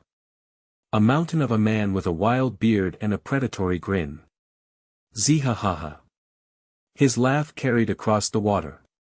The fifth Yonko himself comes to greet me. I'm honored, Uzumaki. Naruto didn't bother shouting back. They were still too far apart for normal conversation. But not for too long. Ready the attack formation, he ordered. On my signal. The Maelstrom and its Kuja escorts adjusted course, spreading out to approach the flagship from three sides. Standard naval tactics, divide the enemy's attention and firepower. Blackbeard watched them coming, making no move to intercept or flee. His confidence was unnerving. When they were within cannon range, Naruto gave the signal. Fire. The Maelstrom's guns roared to life, joined by those of the Kuja ships. Cannonballs arced toward Blackbeard's vessel, only to stop in midair, caught in swirling vortexes of darkness. Devil fruit, Kazuki muttered. Yeah. The dark fruit. Naruto watched as Blackbeard gestured, and the cannonballs were absorbed into nothingness. This just got more interesting. Blackbeard raised a speaking trumpet. Is that any way to greet a fellow Yonko, Uzumaki? I just came to talk. Right, Naruto muttered. With 4 warships. He gestured for their own speaking trumpet.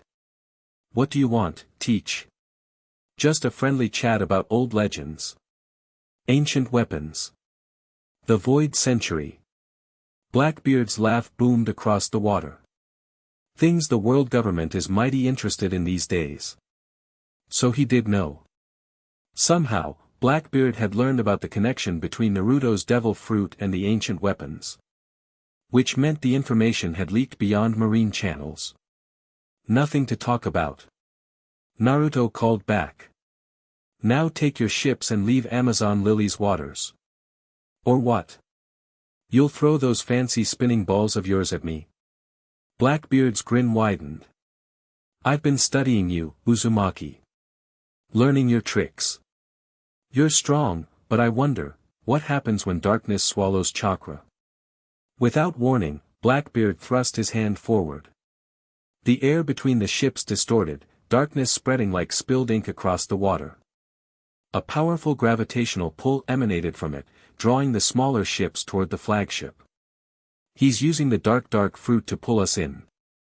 Kazuki shouted. Engines full reverse.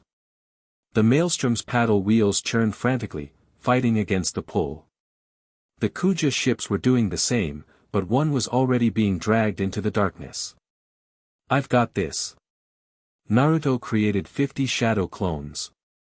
They spread across the deck, each performing hand seals. Wind style, great breakthrough.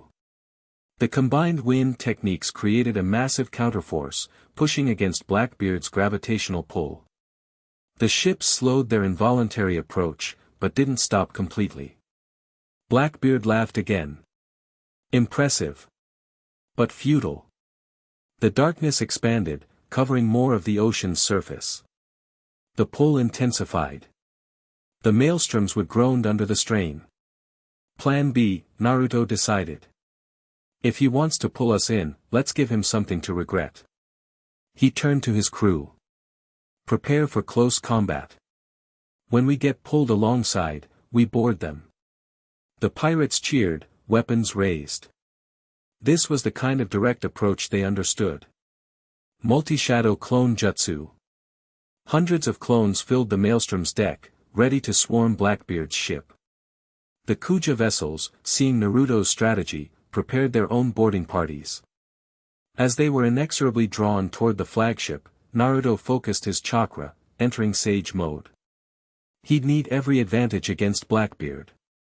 Remember, he told Kazuki, Teach can nullify devil fruit powers with a touch. Tell everyone to stay out of his reach. What about you? Your powers aren't exactly a devil fruit, even if that's what people think. Naruto grinned. I've got some tricks he won't be expecting.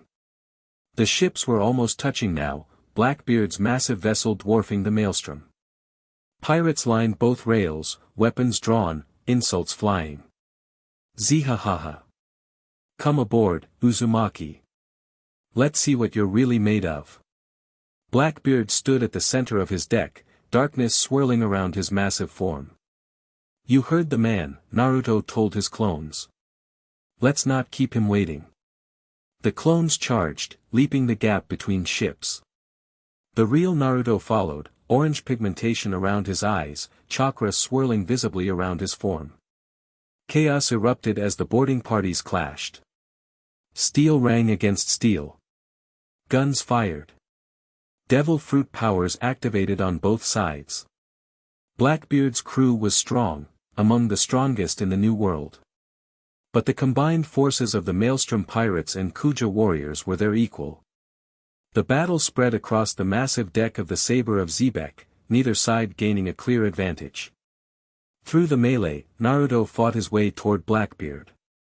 The Yonko hadn't moved from his position, watching the chaos with that same unsettling grin. Finally, Blackbeard said as Naruto approached. The man himself. Teach. Naruto stopped 10 feet away, Sage Mode fully active. Last chance to leave peacefully. After coming all this way? Blackbeard laughed. I think not. Not when I've finally found you. His expression turned hungry. The Chakra Chakra fruit. The power of the ancient world in human form. Do you even understand what you possess? I'm starting to get an idea, Naruto replied. Thanks to your buddy Kizaru. Kizaru? Blackbeard's eyes widened slightly. So the rumors were true. The Marines attacked Amazon Lily. He laughed again. And here I thought I was being clever, arriving right after them. Yeah, you're about a week late to that party. Naruto shifted into a fighting stance. Now either tell me what you know about my devil fruit, or get off this island.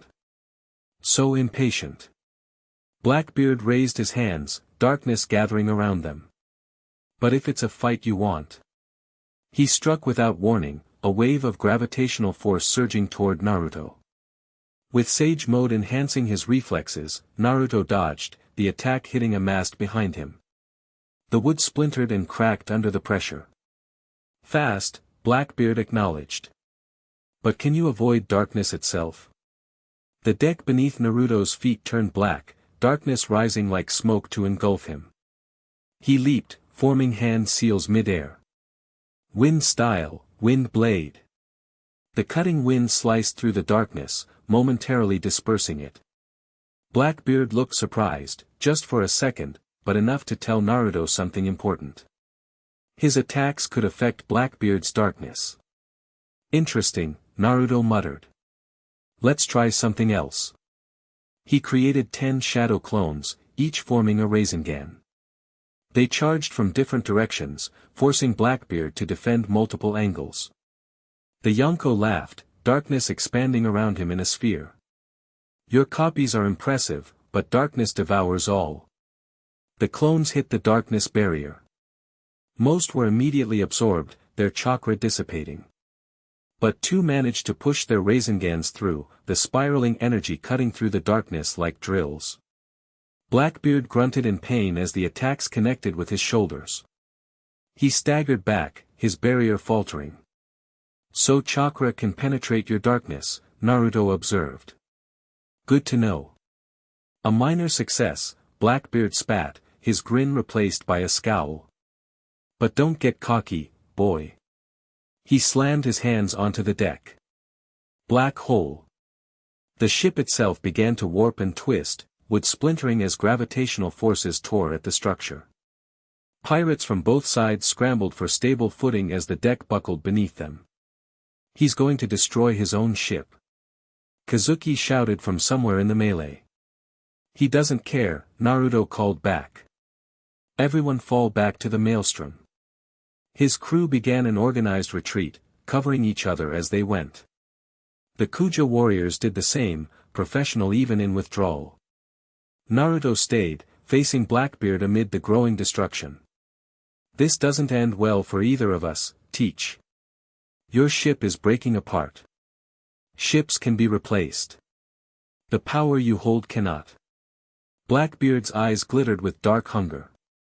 Do you know the legends of the Void Century, Uzumaki? Of the kingdom that fell? Of the weapons they created? Some of it, Naruto admitted. What's it to you? Everything. Zihahaha. Blackbeard spread his arms wide. The ancient weapons are the key to ruling this world. Pluton, the destroyer. Poseidon, the controller of sea kings. Uranus, the commander of the skies. His voice lowered. And the fourth, unnamed in most texts. The one that binds energy itself. And you think that's me? My devil fruit? I know it is. Blackbeard took a step forward. The world government knows it too. Why else would they send an admiral after you? They fear what you might become if you fully awaken that power. The deck cracked between them, darkness seeping through the gaps. Around them, the battle continued, though most combatants had retreated to their respective ships. And what do you want with it? Naruto asked, already knowing the answer. The same thing I want with all great powers. Blackbeard's grin returned. To make it mine. He attacked again, a tidal wave of darkness surging toward Naruto. This time, Naruto didn't dodge. He formed a new hand seal, one he rarely used. Tailed beast mode. Golden chakra erupted around him, taking the form of a massive fox-like avatar. The darkness crashed against it like water against a cliff, dispersing on contact. Blackbeard's eyes widened. What is this? Something you can't steal, Naruto said, his voice resonating with power.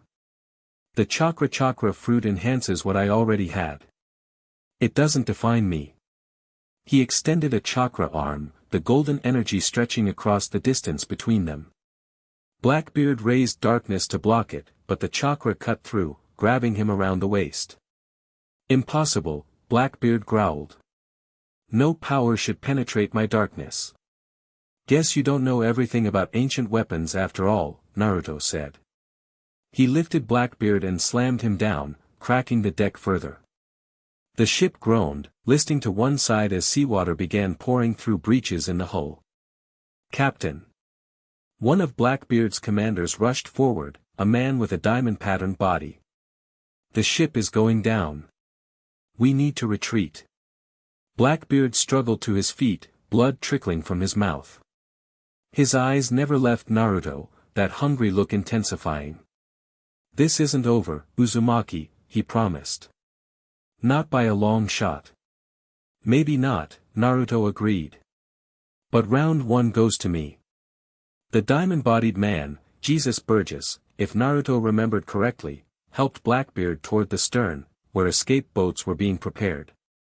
The saber of Xebec was indeed sinking, water now ankle-deep on the main deck. Naruto maintained his tailed beast mode, golden chakra illuminating the chaotic scene as pirates scrambled to evacuate. His own crew had largely retreated to the maelstrom, which had pulled away from the doomed flagship. Naruto. Kazuki called from the maelstrom's railing. Time to go. Naruto nodded. The golden chakra formed a bridge between the ships, allowing him to walk across even as Blackbeard's vessel groaned and tilted further. From the corner of his eye, he saw Blackbeard watching him, that hungry grin still in place despite his defeat. Something about that expression sent a chill down Naruto's spine. This wasn't over.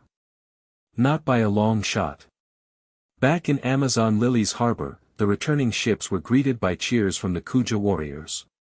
Word of their victory against Blackbeard had spread quickly. The other ships retreated as soon as the flagship began to sink, Sandersonia reported as they gathered in the palace. Blackbeard and his commanders were picked up by one of them. They're leaving our waters. For now, Marigold cautioned. He doesn't seem the type to accept defeat gracefully. He's not, Naruto confirmed. And he knows too much about the Chakra Chakra fruit's connection to ancient weapons. That knowledge is spreading beyond the Marines. Which means others will come, Sandersonia concluded. Probably. Naruto looked around the room, at the faces of his allies, the Kuja warriors, his own crew. People who had fought together today, who had trusted each other with their lives. But we'll be ready. They spent the next hour debriefing, analyzing the battle, planning improved defenses. Through it all, Naruto found himself wondering about Hancock and the rescue mission. His clone hadn't dispelled yet, which meant they were still out there, still trying to save Mina. Captain. Kazuki's voice broke through his thoughts. You're worried about the rescue team.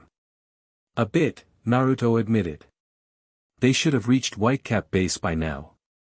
The Pirate Empress is with them, Marigold said. And your clone has your abilities. They'll succeed. I know, Naruto sighed. I just hate waiting. An unpleasant trait we share, Sandersonia said with a small smile. My sister is the same way. The meeting concluded with watches set and repairs beginning on the ships damaged in the battle. Naruto found himself walking alone along the beach, watching the horizon as if he could somehow see all the way to the North Blue. Come on, he muttered to the wind. Get that kid home safe.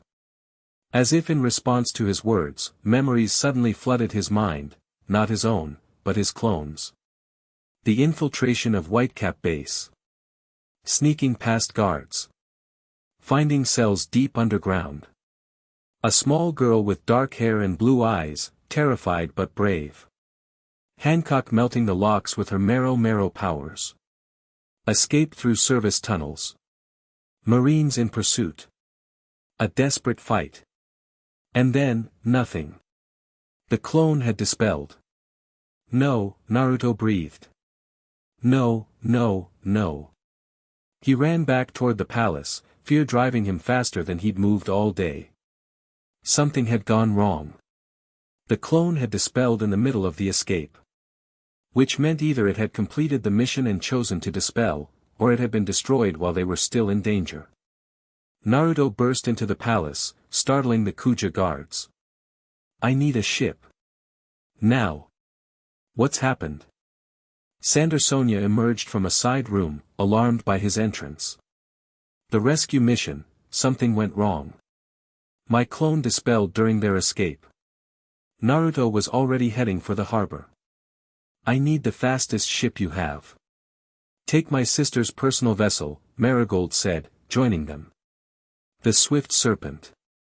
It's being refueled now. Thanks.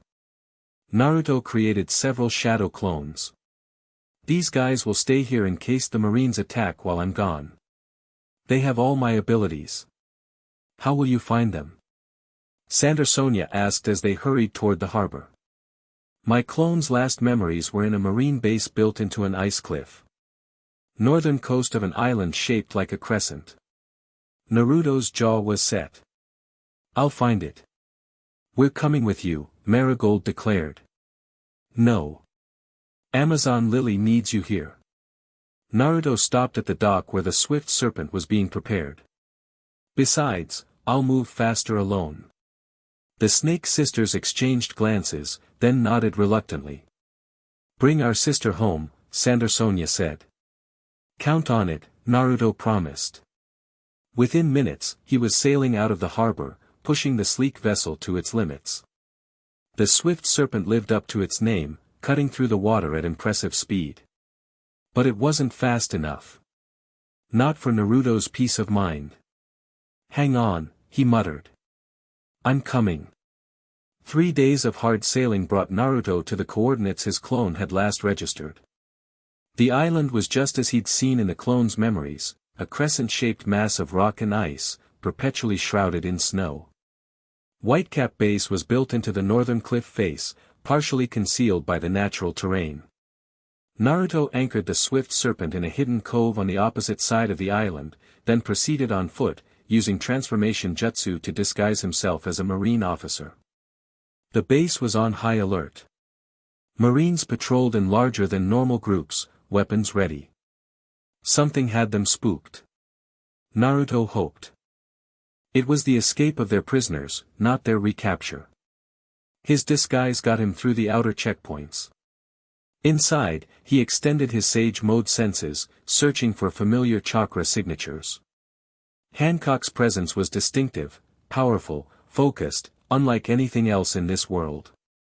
He concentrated, filtering through the countless auras around him. There. Faint but definite. Hancock, Sakura, Taro, and a smaller presence that had to be Mina. They were alive, but deep within the facility. Naruto moved carefully through the corridors, maintaining his transformation, avoiding unnecessary conversation. The base was massive, larger than it appeared from outside, with much of its structure extending into the cliff itself. He followed the chakra signatures down, into levels that required increasingly higher security clearance. His transformation wasn't going to cut it much longer. Time for a new approach. Finding an empty storage room, Naruto created 20 shadow clones. You guys cause a distraction on the upper levels. Nothing lethal, just chaotic. Draw the guards away from the lower sections. The clones nodded and dispersed, each taking a different route. Naruto waited, counting silently.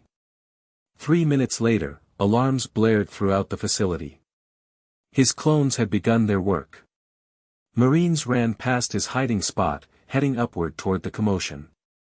When the corridor cleared, Naruto slipped out, moving deeper into the base. The chakra signatures were stronger now, guiding him through the labyrinthine facility. Down another level, through a heavy security door that required a Rasengan to breach, into a section marked Special Containment. And there they were. Hancock, Sakura, and Taro sat in a cell with transparent walls, some kind of reinforced material, not standard bars. Beside them, a small girl clung to Hancock's side, face buried against the pirate empress. All four looked exhausted but unharmed. Hancock spotted him first. Her eyes widened slightly, the only indication of surprise she allowed herself. "About time," she said coolly, as if she'd been waiting for a late dinner guest rather than a rescue. "Got held up with Blackbeard," Naruto replied, examining the cell. "No obvious lock or control panel. Everyone okay?" "Alive," Sakura said. "But they've got sea stone cuffs on Hancock-sama. And this cell, it's weird. Our weapons pass right through the walls, but we can't." "Some kind of phase technology," Taro added. "Never seen anything like it." Naruto pressed his hand against the transparent barrier. It felt solid to him too. "Stand back. I'm going to try something." He focused chakra into his palm, forming a swirling ball of energy. Rasengan. The spiraling sphere struck the barrier, and passed right through it, hitting the back wall of the cell. "Okay, that didn't work," Naruto frowned. "It's like the wall decides what can pass through it." "Exactly." A new voice spoke from behind him. "Fascinating, isn't it?" Naruto spun to find a marine scientist watching him, a small control device in his hand. Behind him stood 2 armed guards. "Phase barrier technology," the scientist continued. "Still experimental, but quite effective against devil fruit users. Objects can pass through, but living tissue cannot." "Clever," Naruto admitted. "But there's always a way around clever technology." "Perhaps. But you won't have time to find it." The scientist pressed a button on his device. New alarms sounded, different from the ones triggered by Naruto's clones. "That's the intruder alert for this level. An admiral will be here within minutes." "An admiral?" Naruto's eyes narrowed. "Seems like overkill for a small research base." "This is no ordinary base," the scientist smiled thinly. "And those are no ordinary prisoners. Especially her." He nodded toward Hancock. "A former warlord with connections to the 5th Yonko. Quite the valuable asset. And the child? What's her value?" "Bait," the scientist shrugged. "Which worked perfectly, I might add." First we caught your clone and these three. Now we have you as well. Naruto grinned. You're assuming I'm caught. He formed a hand seal. Shadow Clone Jutsu. 10 clones appeared, immediately engaging the guards while Naruto focused on the scientist. The control for the cell, Naruto demanded. Hand it over. This? The scientist held up the device. It won't help you. The system requires biometric confirmation. Then I guess you're coming with us. Naruto grabbed the man's wrist. Show me how to open it, or, a blinding flash of light interrupted him. The corridor filled with yellow radiance, forcing everyone to shield their eyes. My, a languid voice drawled. What have we here? Admiral Kizaru materialized at the end of the corridor, hands in his pockets, expression one of lazy amusement. The real fifth Yonko this time, Kizaru observed. Not a copy. How convenient. Kizaru, Naruto kept his grip on the scientist. Fancy meeting you here. Hardly a coincidence, Kizaru replied. After your clone and the pirate empress made such a mess of our facility, we expected you might come personally. He gestured to the cell. The phase barrier was installed specifically with you in mind. I'm flattered, Naruto said dryly. But we're leaving now. All of us. I'm afraid I can't allow that. Kizaru took a step forward, light gathering around his fingertip. You've caused quite enough trouble already. Inside the cell, Hancock moved to the barrier, placing herself between the child and Kizaru. Despite the sea-stone cuffs restricting her powers, her posture remained defiant. Your fight is with us, not the child, she called to Kizaru. Let her go, and perhaps we'll surrender peacefully. An interesting negotiation strategy, Kizaru mused. But unnecessary. The child is no longer useful to us. You, however.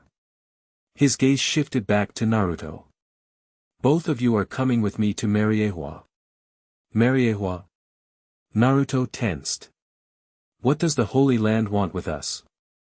The Gorosei are very interested in meeting the man who consumed the Chakra Chakra fruit, Kizaru explained. And a former warlord who chose to ally with him rather than maintain her loyalty to the world government. Naruto's mind raced. The situation was deteriorating rapidly. Kizaru alone would be a difficult fight, especially in these confined quarters. And now there was talk of the Gorosei, the 5 elders who ruled the world government from the shadows. He needed a new plan. Fast. What if I come willingly? Naruto suggested. Let the others go, and I'll cooperate.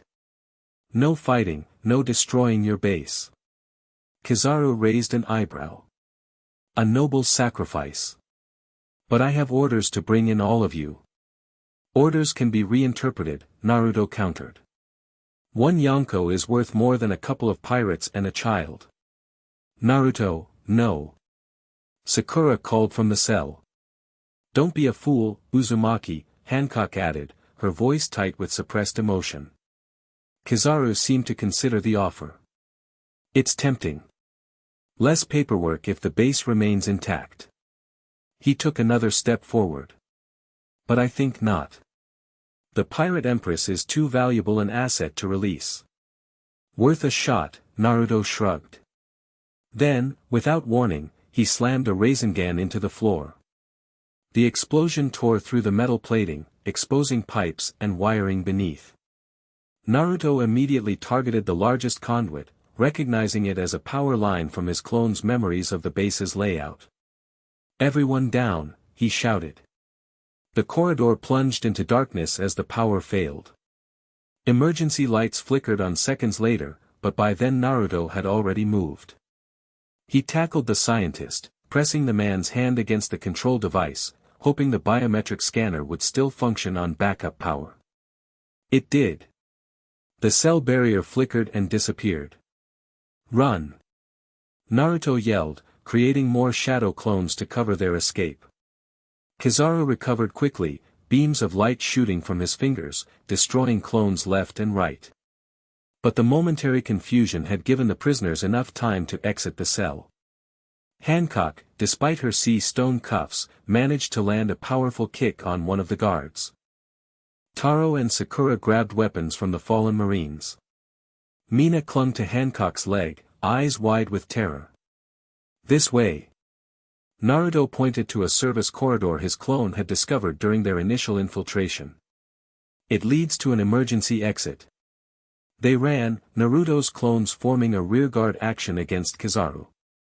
The Admiral pursued relentlessly, light attacks flashing through the dimly lit corridors. He's too fast. Sakura gasped as they ran. We can't outrun him. We don't need to outrun him, Naruto replied. Just reach the exit. The service corridor ended at a heavy blast door. Beyond it lay a sloping tunnel that led to the surface, an emergency evacuation route in case the base needed to be abandoned. Naruto slammed a Rasengan into the door's locking mechanism. The metal groaned, then gave way. Cold air rushed in as the door swung open. Go, he urged the others through. Get to the ship. I'll hold him off.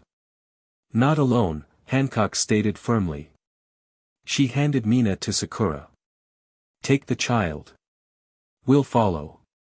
But your cuffs, Naruto began, are an inconvenience, not an incapacitation. Hancock turned toward the approaching glow of Kizaru's light. Go, now. Sakura hesitated, then nodded, taking Mina and Taro up the tunnel toward freedom. Naruto and Hancock stood side by side, facing the corridor as Kizaru's glow grew brighter. This is a bad idea, Naruto told her. Even at full strength, Kizaru's tough. With those cuffs on, I am still the Pirate Empress, Hancock cut him off. Sea stone dampens my devil fruit, not my pride.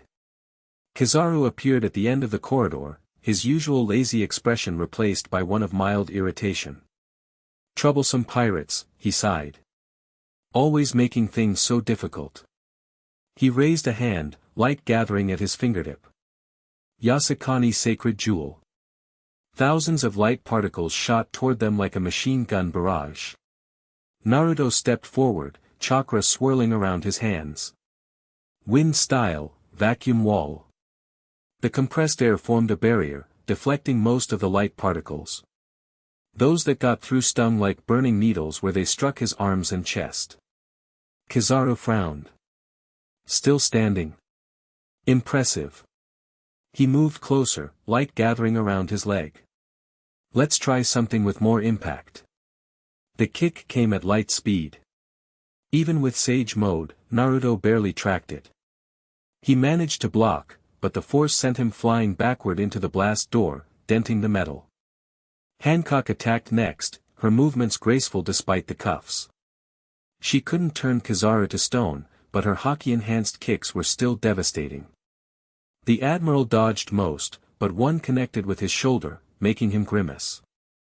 The Pirate Empress lives up to her reputation, Kizaru acknowledged. Even handicapped. He counterattacked, a beam of light piercing Hancock's defense, striking her side. She gasped but remained standing, blood soaking through her dress. Hancock. Naruto was on his feet instantly, rage fueling his movements. You'll pay for that, Kizaru. Such emotion, the Admiral observed. How interesting. Naruto's chakra surged, Sage Mode intensifying. Multi-shadow clone jutsu. 50 clones filled the corridor, each forming a Rasengan. They charged Kizaru from all angles, a coordinated assault that even the light-speed Admiral couldn't completely avoid.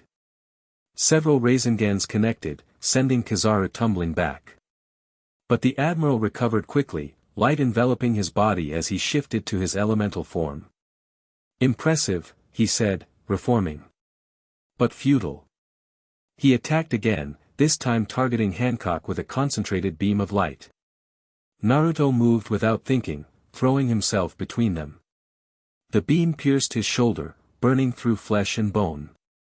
Pain exploded through his system, but he remained standing, a human shield for Hancock.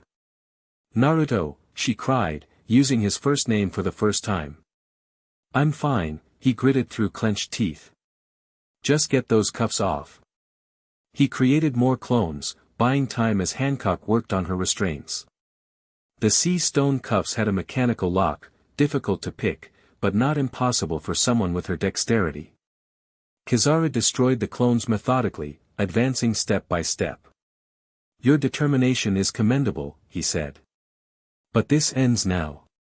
He gathered light between his palms, forming a sphere of blinding intensity. This will destroy half the corridor. Surrender, and I'll spare your lives. Naruto glanced back at Hancock, who nodded slightly. The lock was almost open. How about a counteroffer? Naruto formed a raisin shuriken in his good hand. You let us go, and I don't bring this whole base down around your ears. Empty threats from a wounded pirate, Kizaru scoffed.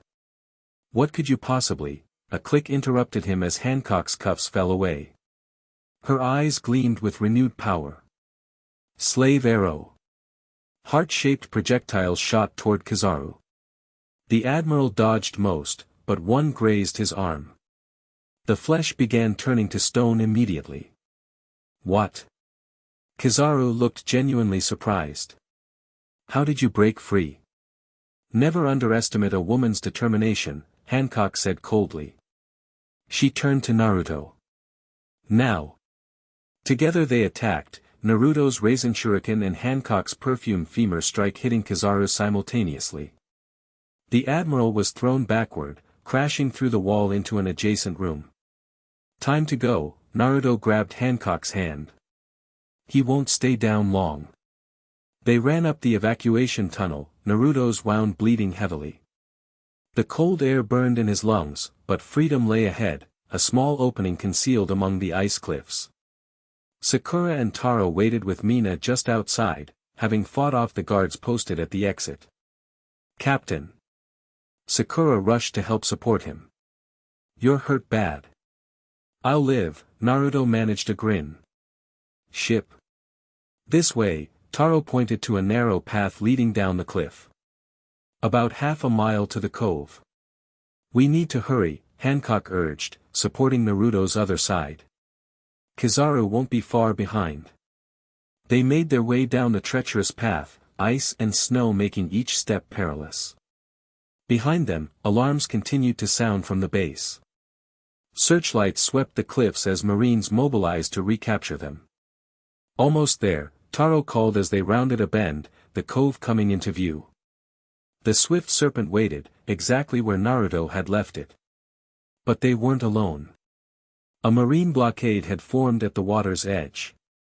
2 patrol boats guarded the entrance to the cove, cutting off their escape route.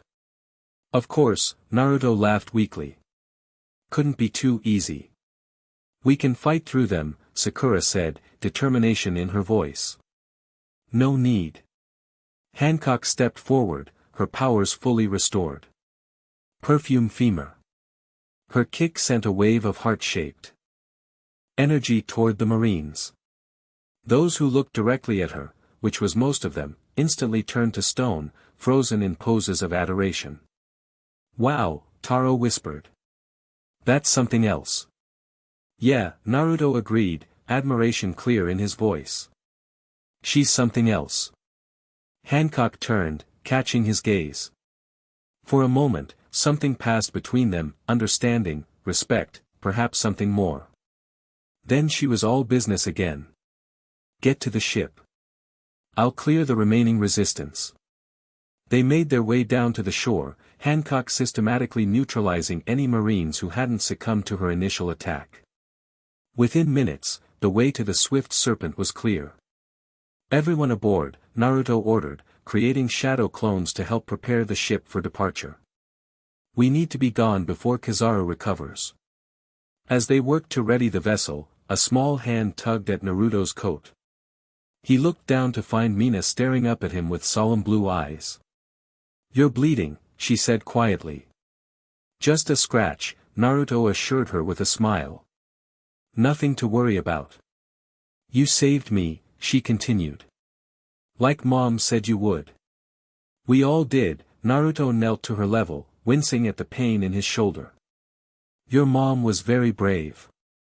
She's waiting for you on Amazon Lily. Mina nodded. The pretty lady said Mom is safe there.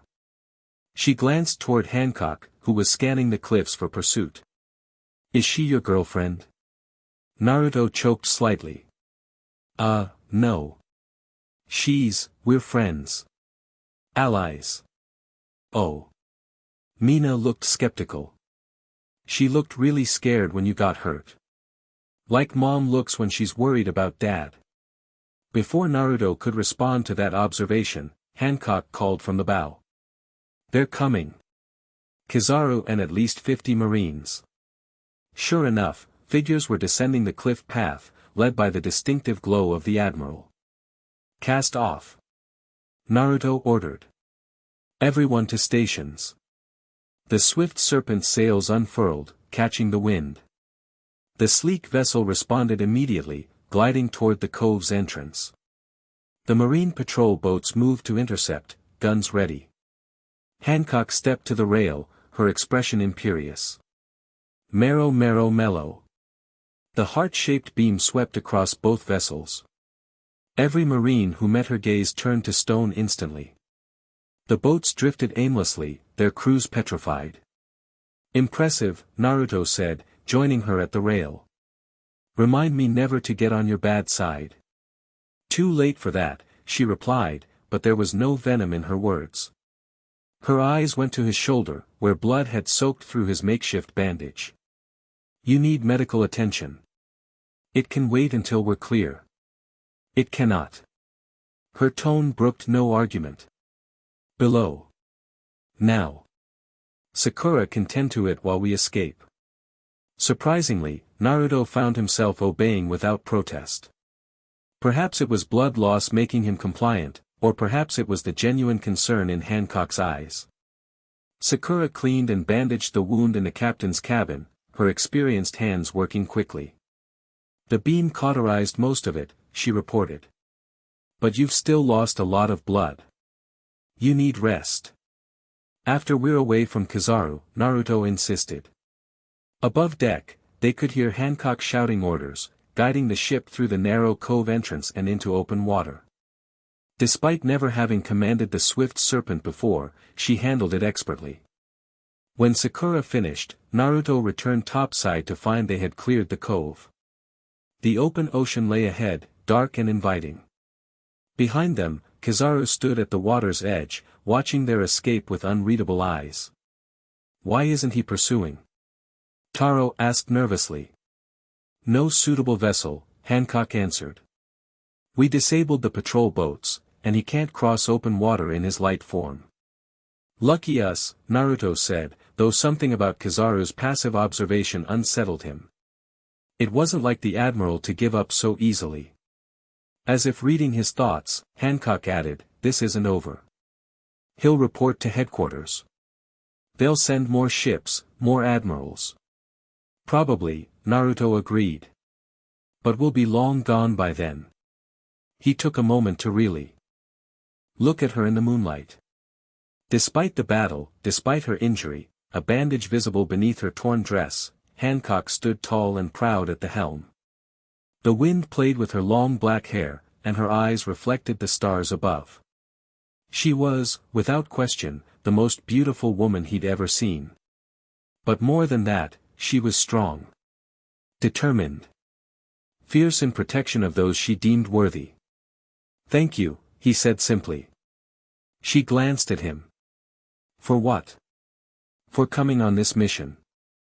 For helping save Mina. For having my back against Kizaru. Hancock's expression softened slightly. You took a light beam meant for me. I should be thanking you. Nah, Naruto grinned. That's just what allies do, right? Is that what we are? She asked quietly. Merely allies? The question hung in the air between them, loaded with meaning. Before Naruto could answer, a small voice interrupted. Can I see the stars? Mina had emerged from below deck, eyes wide with wonder at the night sky. Hancock smoothly shifted the conversation. Of course. Come, I'll show you the constellations. She guided the child to the bow, pointing out patterns in the stars, her voice gentler than Naruto had ever heard it. Watching them, something warm unfurled in Naruto's chest. Something he hadn't felt in a long time. Perhaps had never truly felt in this world. Belonging. Connection. The beginnings of something that might be called home. The return journey to Amazon Lily took 4 days. They sailed cautiously, avoiding known marine routes, Naruto and Hancock taking turns at the helm while the others rested. In those quiet nighttime hours, standing side by side beneath the stars, they talked. Really talked, without the barriers of formality or distrust that had marked their earlier interactions.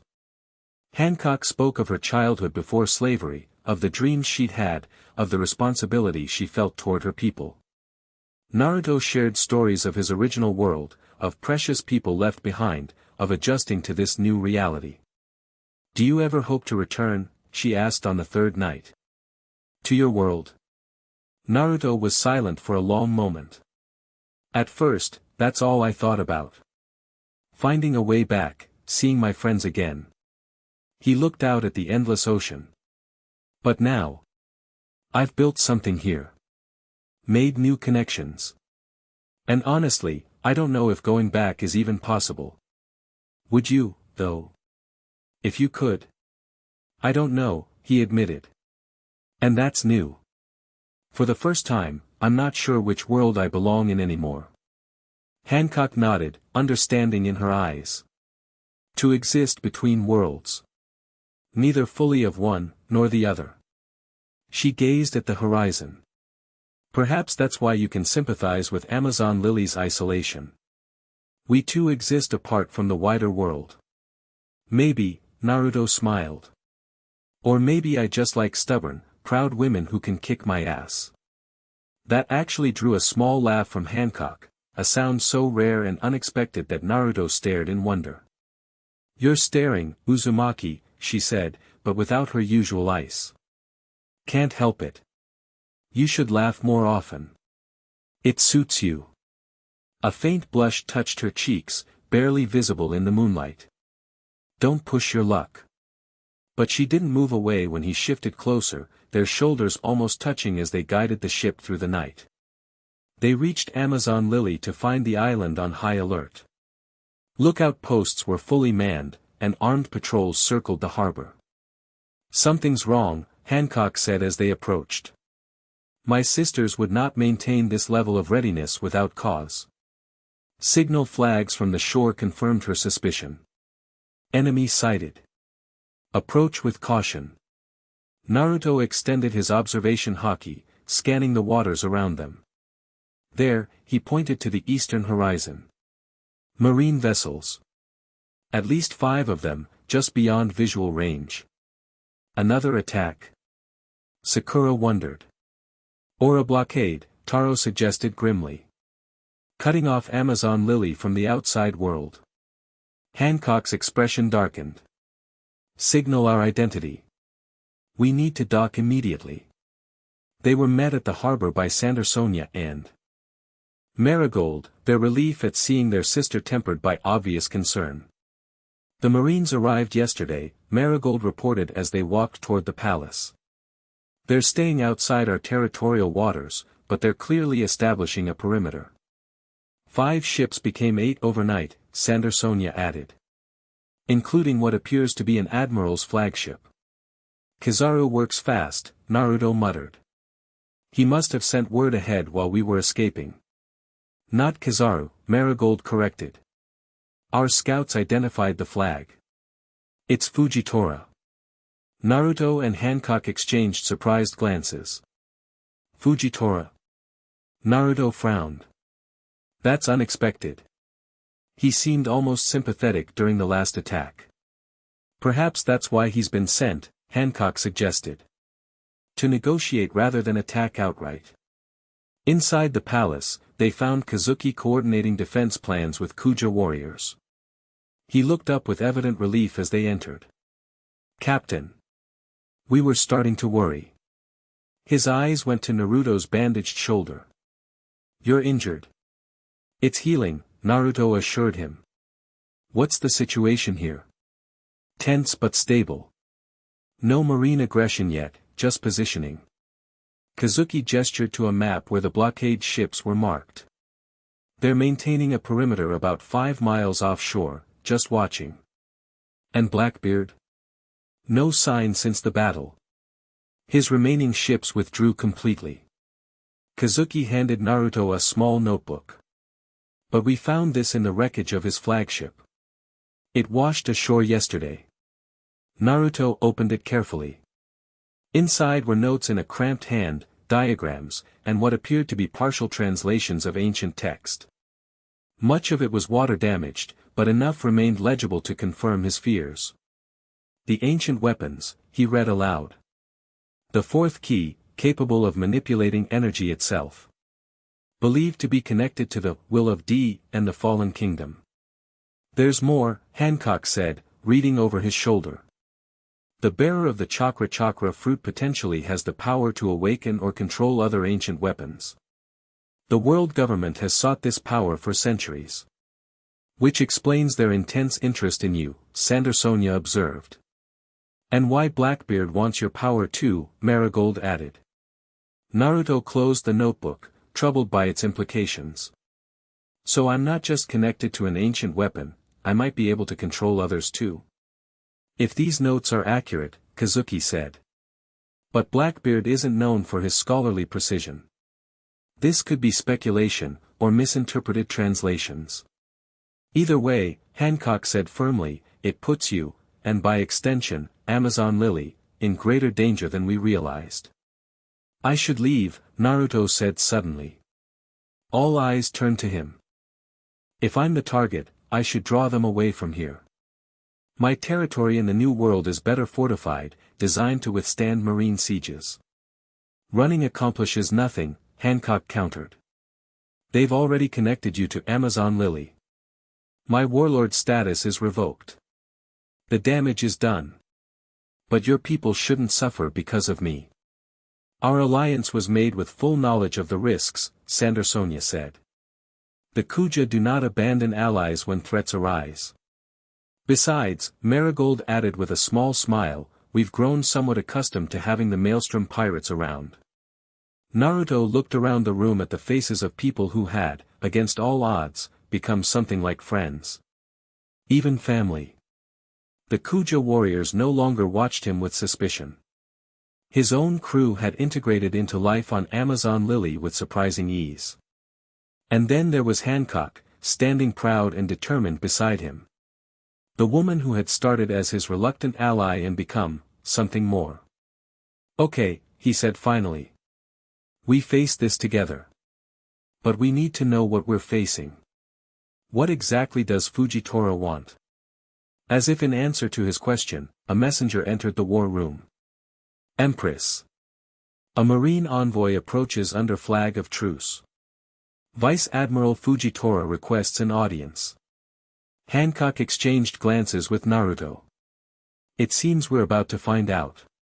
They received Fujitora on neutral ground, a flat area of beach halfway between the harbor and the jungle. Hancock and her sisters represented Amazon Lily. Naruto and Kazuki represented the Maelstrom pirates. A dozen warriors from each side stood at a respectful distance. Fujitora arrived with only 2 marine officers as escorts. The blind admiral walked confidently across the sand, his cane tapping lightly to guide him, his gravity powers likely giving him a better sense of his surroundings than most sighted people. Pirate Empress, he greeted Hancock with a respectful inclination of his head. Fifth Yonko. Thank you for agreeing to meet. You've brought quite the entourage for a friendly visit, Hancock observed coldly, indicating the marine ships visible on the horizon. A precaution, nothing more, Fujitora replied. Given recent events, headquarters insisted on adequate security. Recent events like Kizaru attacking Amazon Lily and trying to capture us at Whitecap Base? Naruto asked pointedly. Fujitora sighed. Admiral Kizaru's actions were overzealous. But not entirely without cause. Get to the point, Admiral, Hancock said. Why are you here? I bring a message from the highest levels of the world government. Fujitora's unseeing eyes seem to focus on Naruto. The Gorosei request, not demand, request, a meeting with the fifth Yonko. A meeting? Naruto raised an eyebrow.